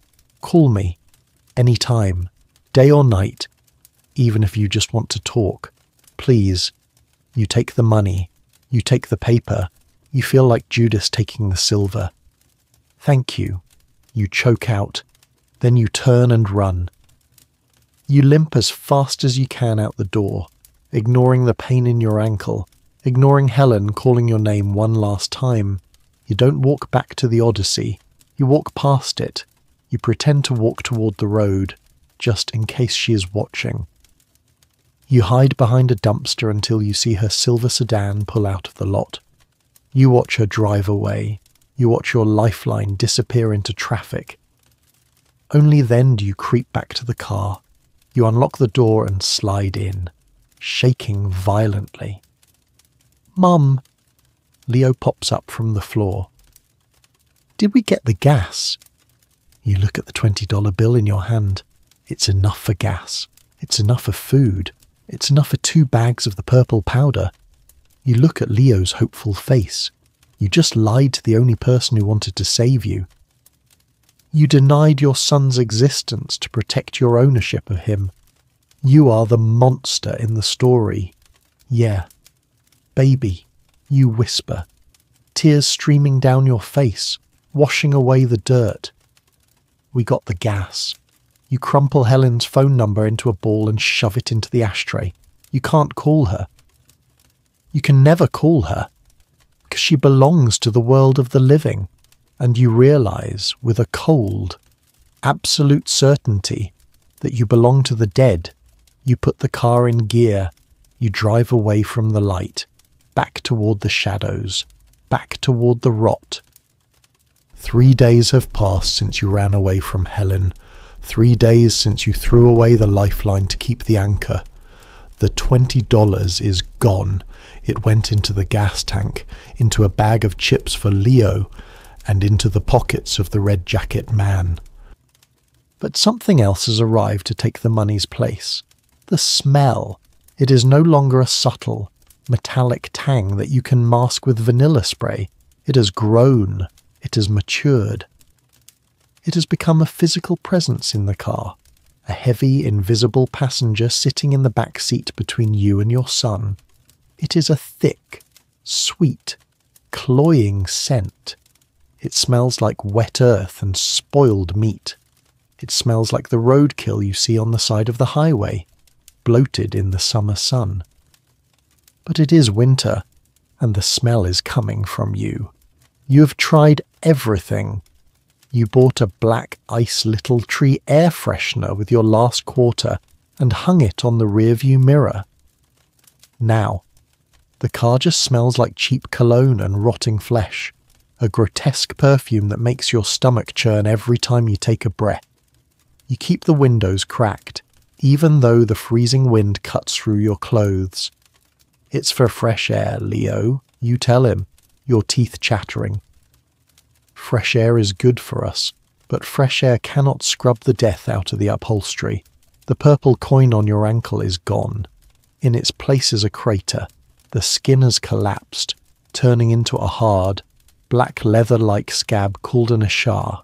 It looks like a piece of charcoal embedded in your leg. But beneath the hard black shell, the tissue is liquefying. You can feel it. It feels squishy when you touch the bandage, and it leaks. A foul, greyish-green fluid seeps out from the edges of the duct tape, staining your socks, your jeans, and seeping into the fabric of the driver's seat. The spaceship is contaminated. You're not just the pilot anymore. You're the source of the plague. It is late afternoon. The sky is a bruise of purple and grey. Leo is sitting in the back, playing with his action figure, Captain Jim. But he isn't making the whoosh sounds of the rocket ship today. He is quiet.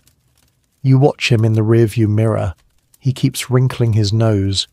He pulls the collar of his shirt up over his face, breathing through the fabric.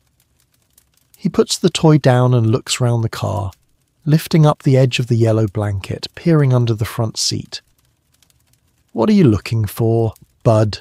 you ask, trying to keep your voice casual, though your heart hammers against your ribs. He sits back up, his face serious and puzzled. "Mom," he says, "do we have a trap?" "A trap? What do you mean?" "A mouse trap, like in the cartoons. You grip the steering wheel." "No, Leo. Why?" He leans forward, whispering as if he doesn't want to offend the air. "Because I think a mouse died in the vents. Or maybe a rat." The air leaves the car. The world stops spinning. "It smells like that raccoon we saw on the road last week," he continues, his voice innocent and matter-of-fact. "You know, the one with the flies. It smells like that in here. It's really bad." "Mum," the words are not an accusation. They are an observation, but they tear through you like a serrated blade, a dead rat. That is what you are to him. You are the dead thing rotting in the walls of his home. You want to vomit. You want to open the door and run into the woods and never come back. You want to scream, "It's me. I'm the rat. I'm the one rotting." But you can't. You have to maintain the lie. The lie is the only thing holding the roof up. "Oh," you say, your voice high and tight. "Yeah, you might be right, Leo. Maybe a mouse got into the engine. Poor little guy." You force a laugh that sounds like glass breaking. We'll get it cleaned out soon, I promise." "Can we do it now?" he asks, his eyes pleading. "It's making my tummy hurt." "Not now, baby. It's too cold. We have to wait for the mechanic." Another lie. There is no mechanic. There is no money for a mechanic. He sighs, a heavy, defeated sound, and pulls the yellow blanket over his head, retreating into his wool cave to escape the stench of his mother. You turn your face to the window, biting your knuckle to stifle a sob. The pain in your ankle flares up, a punishing, rhythmic throb. It's angry. It knows you are lying. You look down at your leg. Through the denim of your jeans, you can see a dark, wet spot spreading. The bandage has failed. The duct tape has peeled away, dissolved by the weeping fluids. You are leaking. You reach down and touch the wet spot. Your fingers come away sticky. You bring them to your nose. The smell is concentrated, violent, unbearable. It is the smell of the end. The Xylazine isn't just killing your skin. It is killing your time. It is killing your secrets. You realize then that you can't hide this anymore. You can't spray enough vanilla. You can't buy enough air fresheners. The truth is in the air, and your son is breathing it in with every lungful. You need to change the bandage. You need to scrub the wound, but you can't do it here. Not with him watching, not with the smell so strong. And you have another problem. The sickness is coming back. The stress, the shame, the pain. It burns through the drugs faster than ever. Your hands are starting to shake. Your nose is running. The dead rat smell is mixing with the sour smell of your own withdrawal sweat. You look at the glove compartment. Inside, wrapped in a fast food napkin, is your last bag of the purple powder. Just one. Save it for night. You tell yourself. Wait until he sleeps. Don't use it now. If you use it now, you'll black out. You'll lose another 6 hours, and the smell will get worse. But the pain in your ankle is screaming. The voice of the hunger is screaming, take it.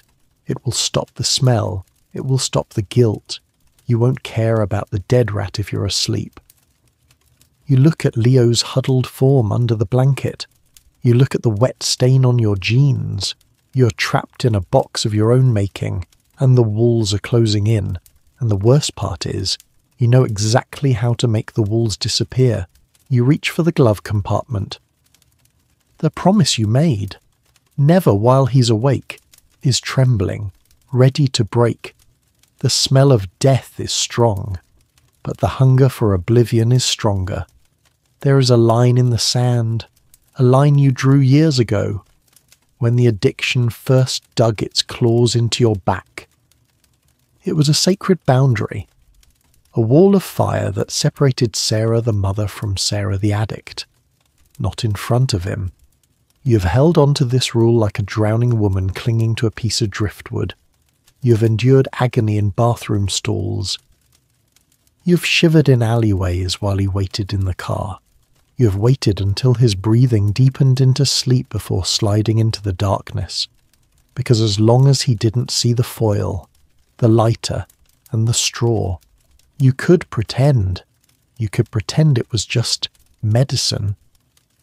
You could pretend you were still dignified, but pain does not care about your dignity, and Xylazine does not care about your rules.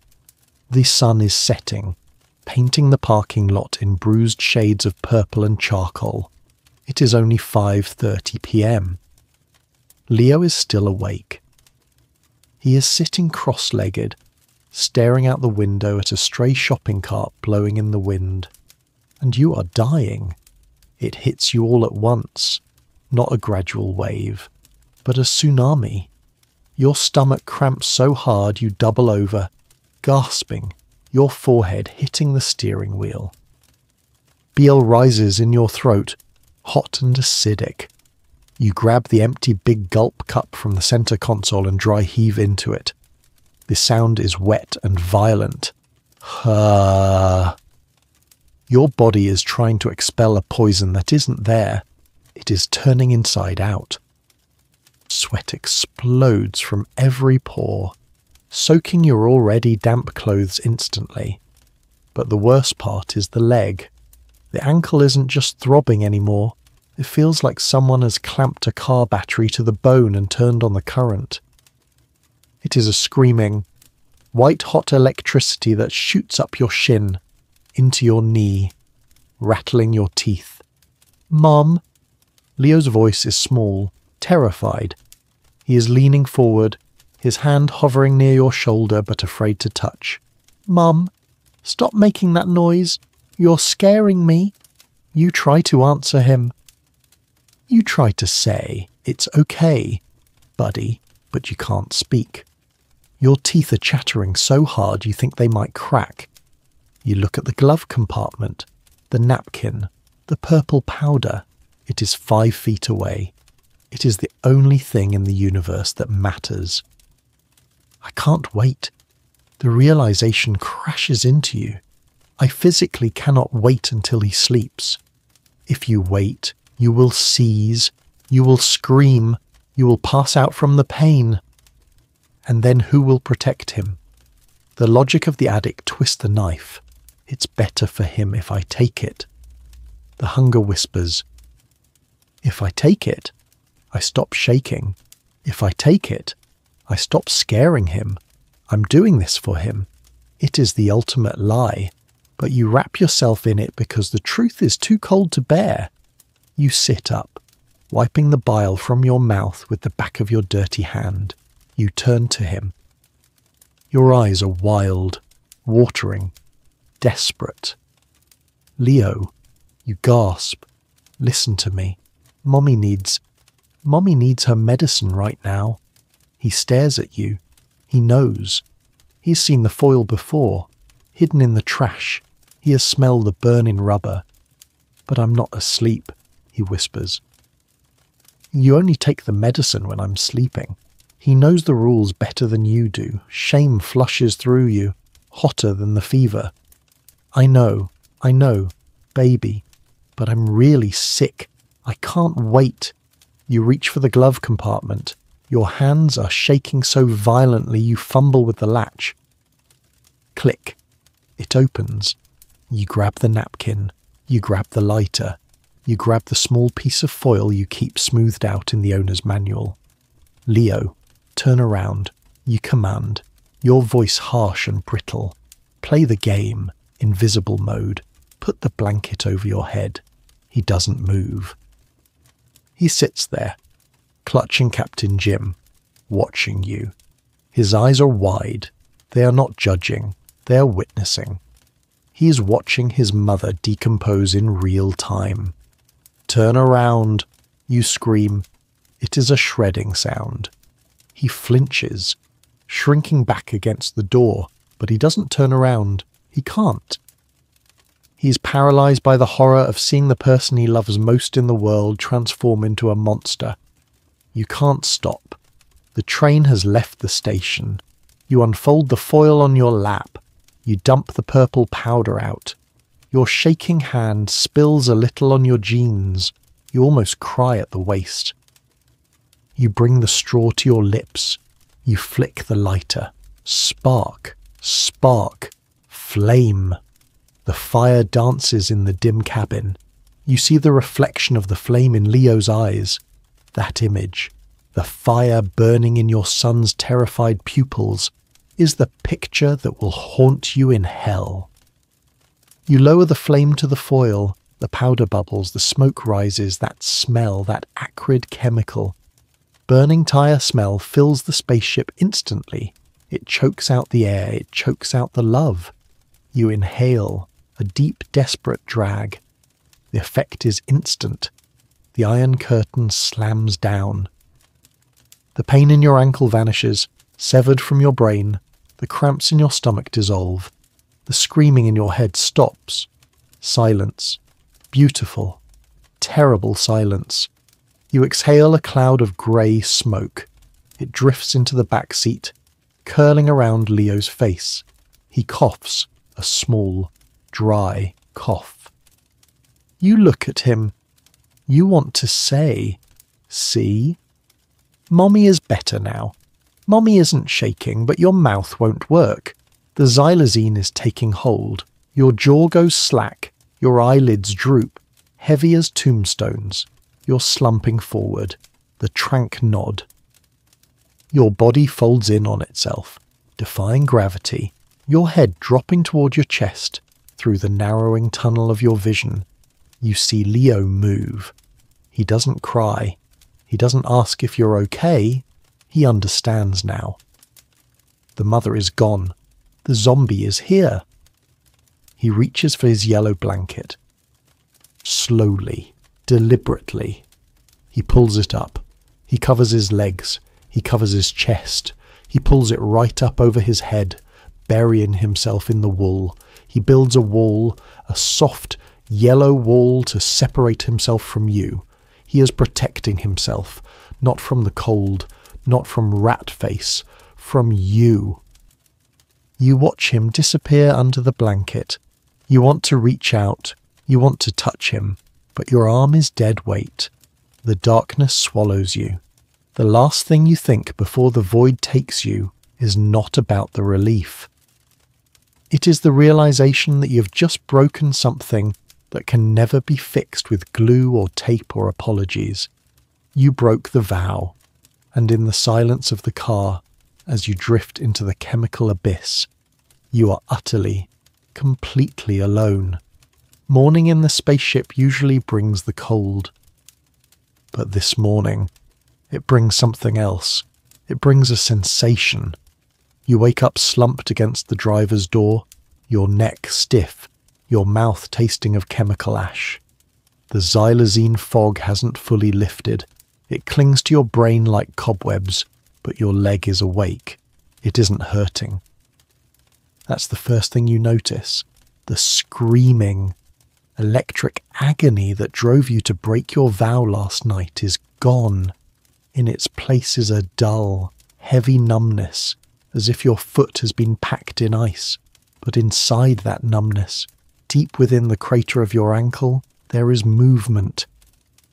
It is faint at first, a flutter, a tickle, like champagne bubbles popping under your skin, or like a muscle twitch that won't stop. You try to shake your foot to make it stop, but the sensation persists. Ripple, wriggle, ripple. It is a specific, rhythmic vibration that triggers a primal alarm in your lizard brain. You sit up, your heart beginning to pound a frantic beat against your ribs. The smell in the car is dense, humid, and sweet. It smells like a butcher shop that lost power 3 days ago. You look in the rearview mirror. Leo is still asleep in the back, buried under his yellow mountain. Thank God. He does need to see this, whatever this is. You pull your leg up onto the seat. The movement is stiff. The denim of your jeans is stiff, too, crusted with dried fluid that has leaked through the bandage. You have to see. You have to know. You roll up the pant leg. The fabric peels away from your skin with a wet tearing sound. The duct tape bandage is a ruin. It is sliding off. The adhesive dissolved by the necrotic weeping of the wound. You reach down with trembling fingers. The nurse in your head is whispering, "Don't look. Just cover it. Don't look." But you peel back the tape. The scream that rises in your throat never makes it to your lips. It dies there, choked off by a horror so absolute it steals your breath. The crater on your ankle has grown. It is no longer just a black scab. The dead tissue has softened, turning into a grey, wet mush, and inside the mush, it is alive, tiny, white, moving, rice grains. That's what they look like, dozens of them, writhing, pulsing, burrowing. They are feasting on the dead meat of your leg, maggots. The world spins. White spots dance in your vision. You clap a hand over your mouth to stifle the gag reflex. But your stomach heaves violently. You know what this is. You learned the word in nursing school, meiosis. The parasitic infestation of the body by fly larvae. You remember the textbook photos. You remember pitying the patients. Usually homeless, usually comatose. You never thought you would be the patient. You're being eaten alive. You are decomposing while you're still breathing. The flies must have found you yesterday, while you were passed out with the window cracked. They smelled the rot. They laid their eggs. And now, the children of the fly are here to clean up the mess. Panic takes over. It is a frantic, mindless hysteria. Get them out, get them out, get them out. You grab the bottle of rubbing alcohol from the floor. It's almost empty. You pour it directly onto the wound. The liquid splashes over the white mass. You expect pain. You want pain. Pain means life. But you feel nothing. The tissue is so dead. The nerves are so destroyed that you can't even feel the burn of the alcohol. The maggots writhe faster, agitated by the chemical, burrowing deeper into the tunnels they have eaten under your skin. They are hiding inside you. You grab a napkin. You start clawing at your own leg. You're wiping them away, crushing them, flinging them. But there are too many. For every one you remove, 2 more surface from the grey soup.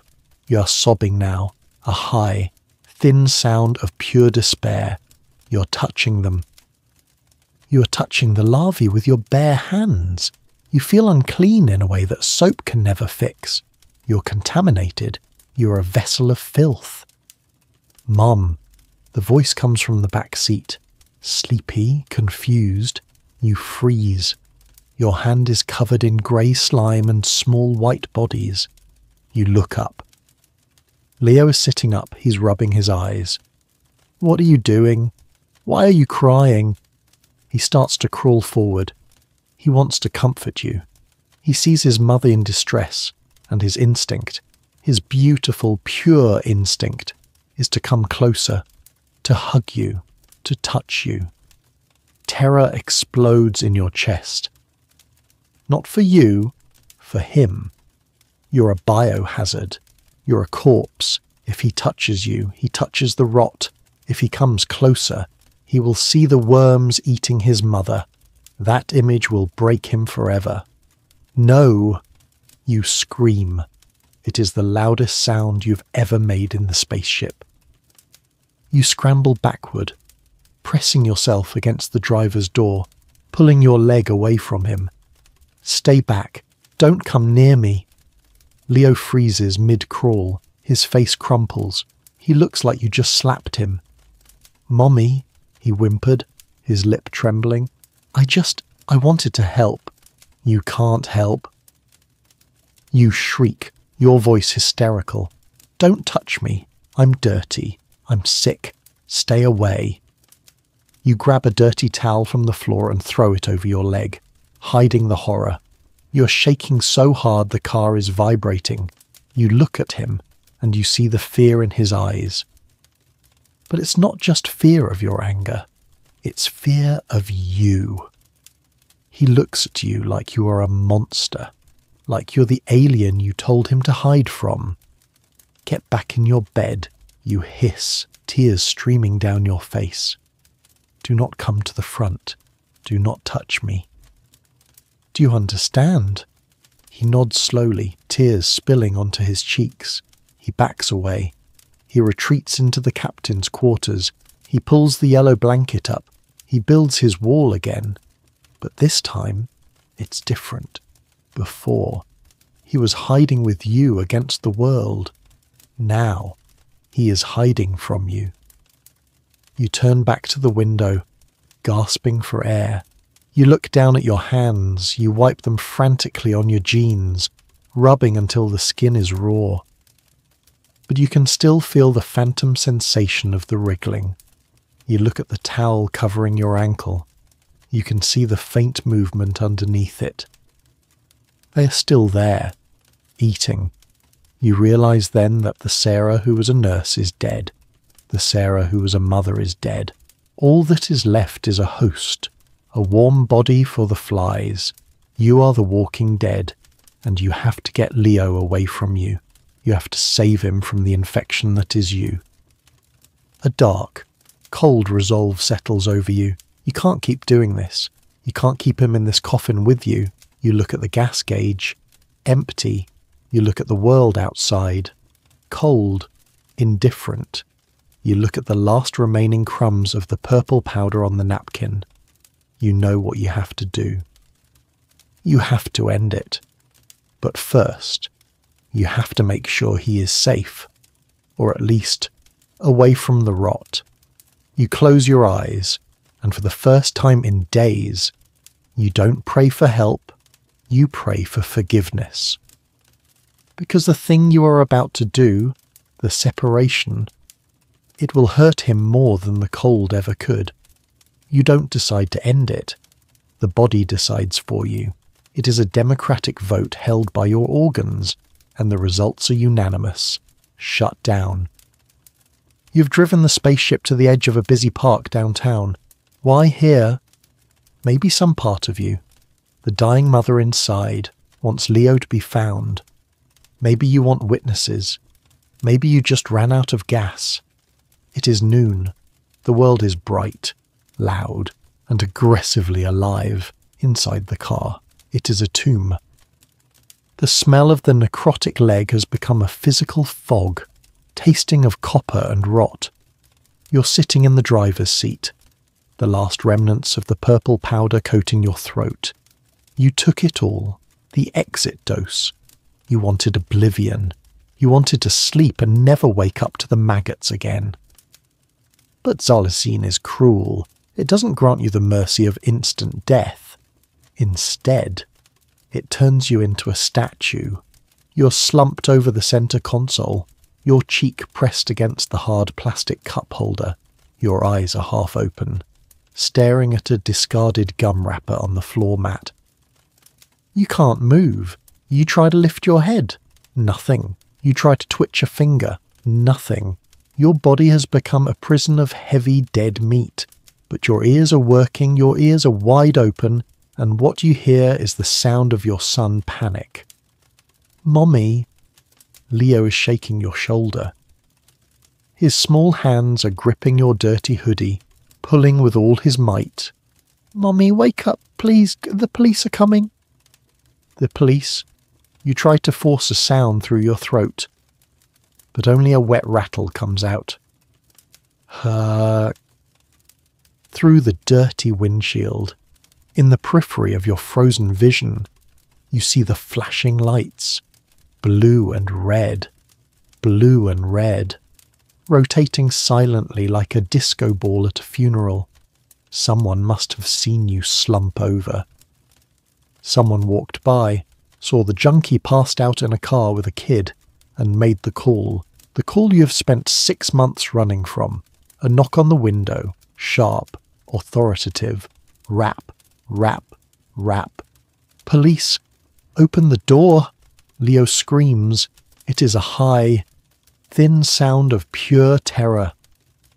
He scrambles backward, climbing over the seats into his captain's quarters. He buries himself under the yellow blanket. "Go away," he shrieks. "Leave my mommy alone." You want to scream with him. You want to grab the tire iron. But you're just a prop in the scene. A mannequin rotting in the driver's seat. The door is locked. You hear the crunch of glass shattering. The driver's side window explodes inward, showering your frozen body with diamonds of safety glass. A gloved hand reaches in. The lock pops up. The door is wrenched open. The cold air rushes in, carrying the noise of the city and the crackle of police radios. Hands are on you, rough, efficient hands. They check your pulse. They pull your eyelids back. A flashlight beam blinds you for a second. She's got a pulse. Shallow. Looks like an OD. Call the paramedics. "What about the kid?" another voice asks. "He's in the back. Get him out. Watch out for needles." No. The word screams in your mind, loud enough to shatter bone, but your lips don't move. Don't touch him. Don't take him. You feel yourself being dragged out of the car. Your legs trail uselessly behind you. As they pull you onto the pavement, your pant leg rides up, the towel falls away. The smell hits the officers.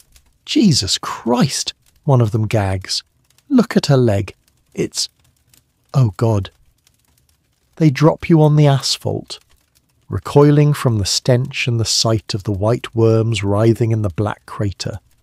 You are lying on your side, cheek pressed against the gritty concrete. Your line of sight is low. You see boots. You see the tyres of the Odyssey. And you see the back door of the car open.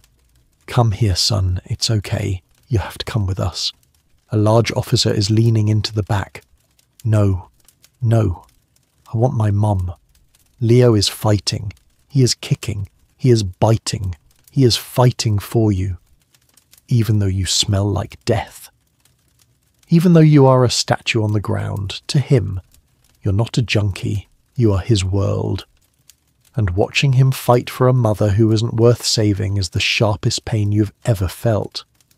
The officer pulls him out. Leo is clinging to the yellow blanket. It drags on the wet ground. He is flailing, his small sneakers scraping against the pavement. He sees you. He sees you lying there, eyes open, staring at him. He stops fighting for a second. His eyes lock onto yours. "Mummy!" he screams. "Mummy, get up. Why won't you get up?" His face is red, streaked with tears and snot.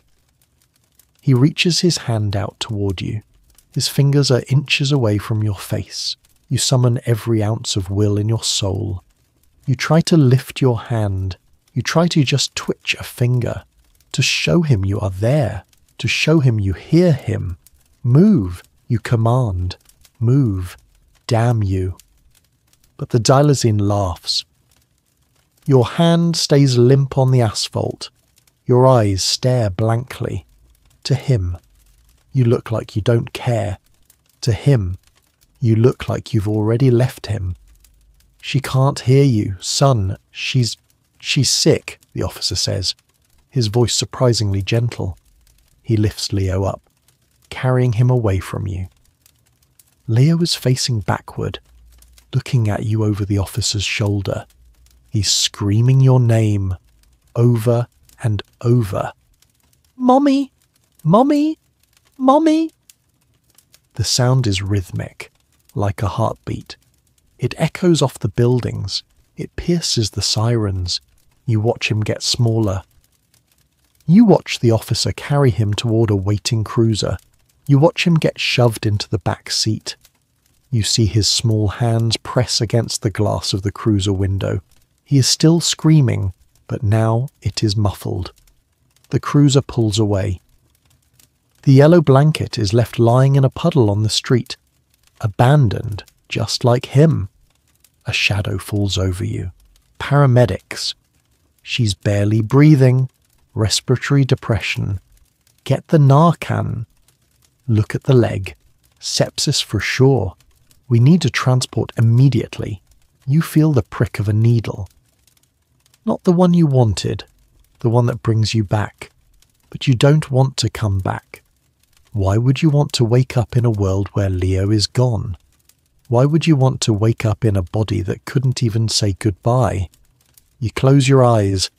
You try to hold on to the image of his face in the window. But it is fading. The darkness is winning. And as they lift you onto the stretcher, leaving the spaceship and the yellow blanket behind, you realize the truth. The separation didn't happen when they put him in the car. It happened the moment you took the first pill. This is just the paperwork. You are finally alone, and the silence is louder than the scream. Waking up is not a blessing. It is an eviction from the peace of the void. You return to consciousness in stages. First, there is the light. Not the orange glow of street lamps, but a blinding, sterile white that stabs through your eyelids. Then, the sound. The rhythmic beep, beep, beep of a machine. The squeak of rubber shoes on linoleum. The distant murmur of voices speaking a language of urgency and charts. And finally, the pain. It is not the dull ache of the cold car. It is not the sharp burn of the ulcer. It is a roaring, all-consuming fire that seems to be consuming your entire body. You try to move, but your limbs are restrained. Thick leather cuffs bind your wrists to the metal rails of the bed. You are trapped. Again. She's coming around, a voice says. A woman, firm, not Helen. You force your eyes open. The room spins, a blur of white walls and stainless steel. A face swims into view. A doctor. She looks tired. She looks at you not with pity, but with a clinical, grim assessment. Sarah, can you hear me? You try to speak, but your throat is full of sand. Leo comes out as a dry croak. The doctor glances at the nurse beside her, then back to you. You're at Philadelphia General Hospital. Sarah, you were brought in 2 days ago. You overdosed. 2 days. The time thief has struck again, but this time it took Leo with it. The memory of the police cruiser, of his small face pressed against the glass, crashes into you with the force of a physical blow. You start to thrash against the restraints. Where is he? Where is my son? Calm down, Sarah, or we will have to sedate you again. The doctor's voice is sharp. Your son is safe. He is in emergency foster care. CPS has him. The words are a death sentence. Foster care. Strangers. Strangers who will smell the smoke on his clothes. Strangers who will see the trauma in his eyes. You have lost him. The spaceship has crashed, and you are the only one in the wreckage. You collapse back onto the pillows, sobbing dry. Tearless sobs. Sarah, we need to talk about your leg, the doctor says. She doesn't have time for your grief. She's trying to save your life. She pulls back the sheet covering your lower half. You look down.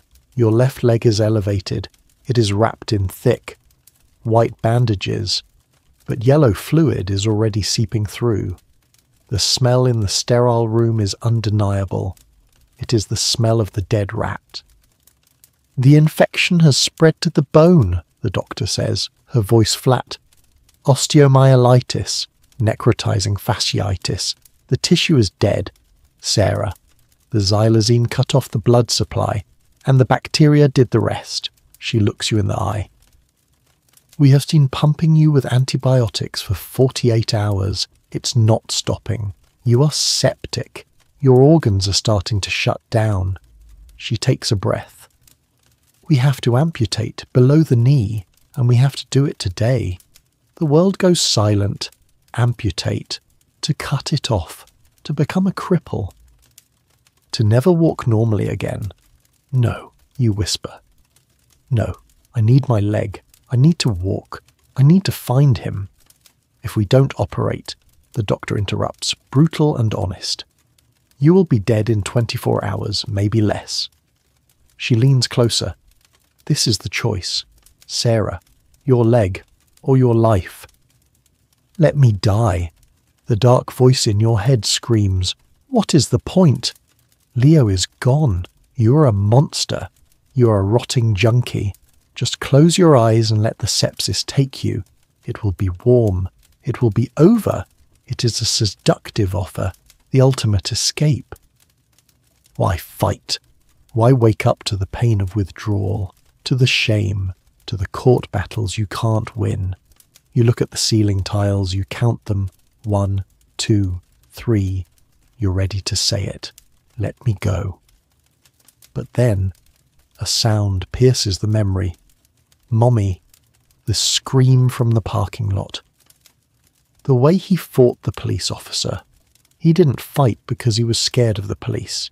He fought because he wanted you. Even rotting, even high, even broken, you are still the center of his universe.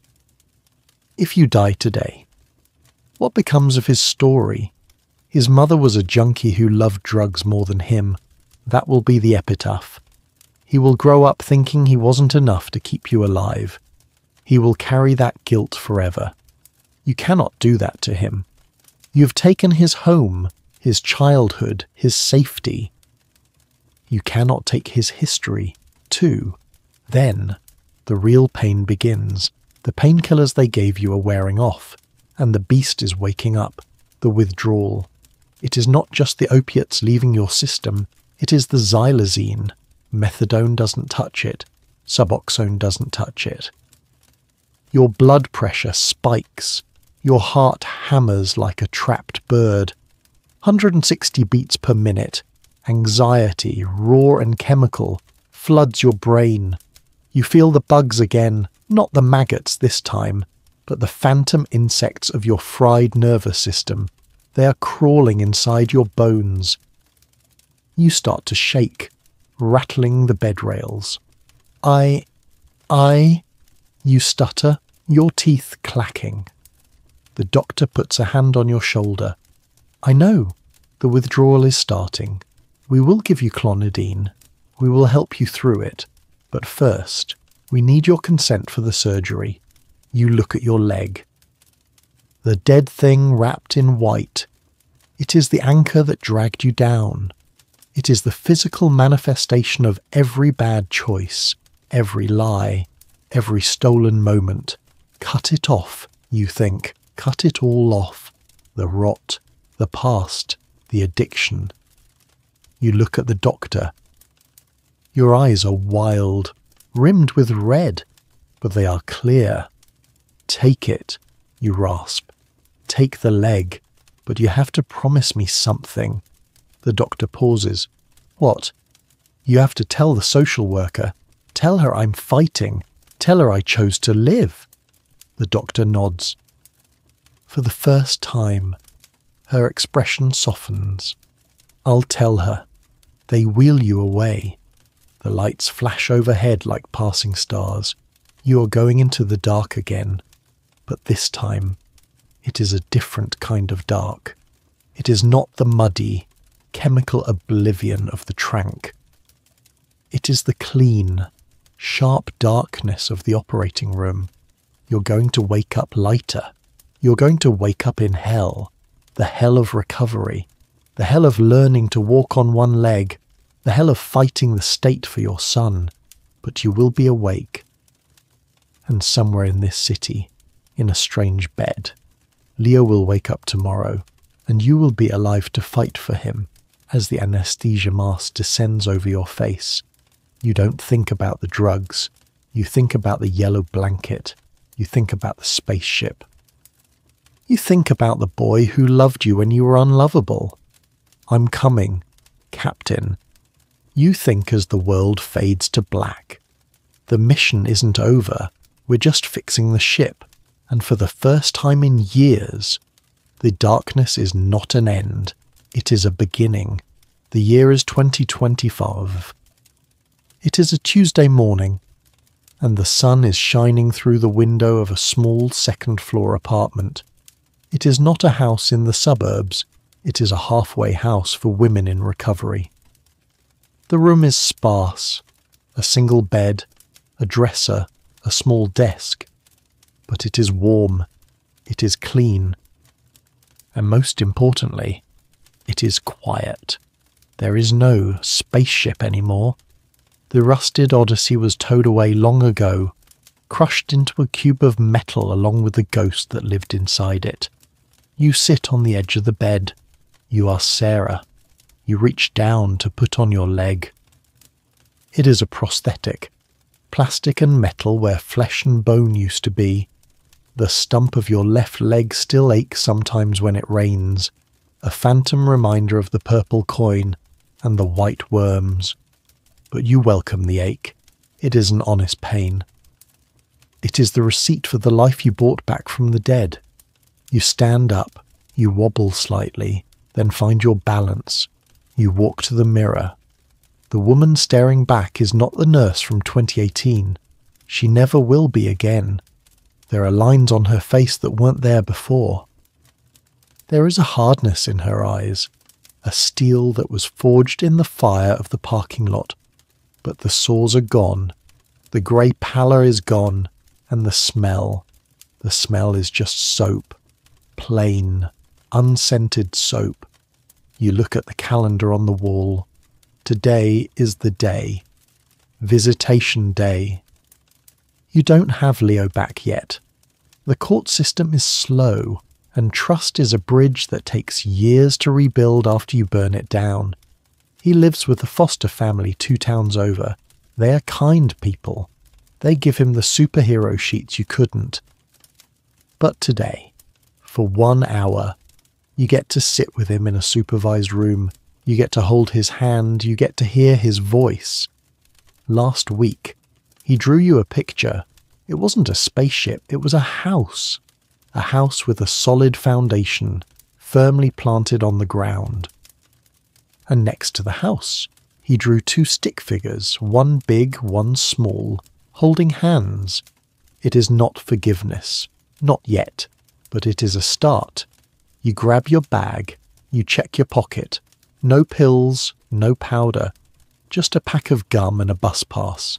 You walk out the door, into the sunlight.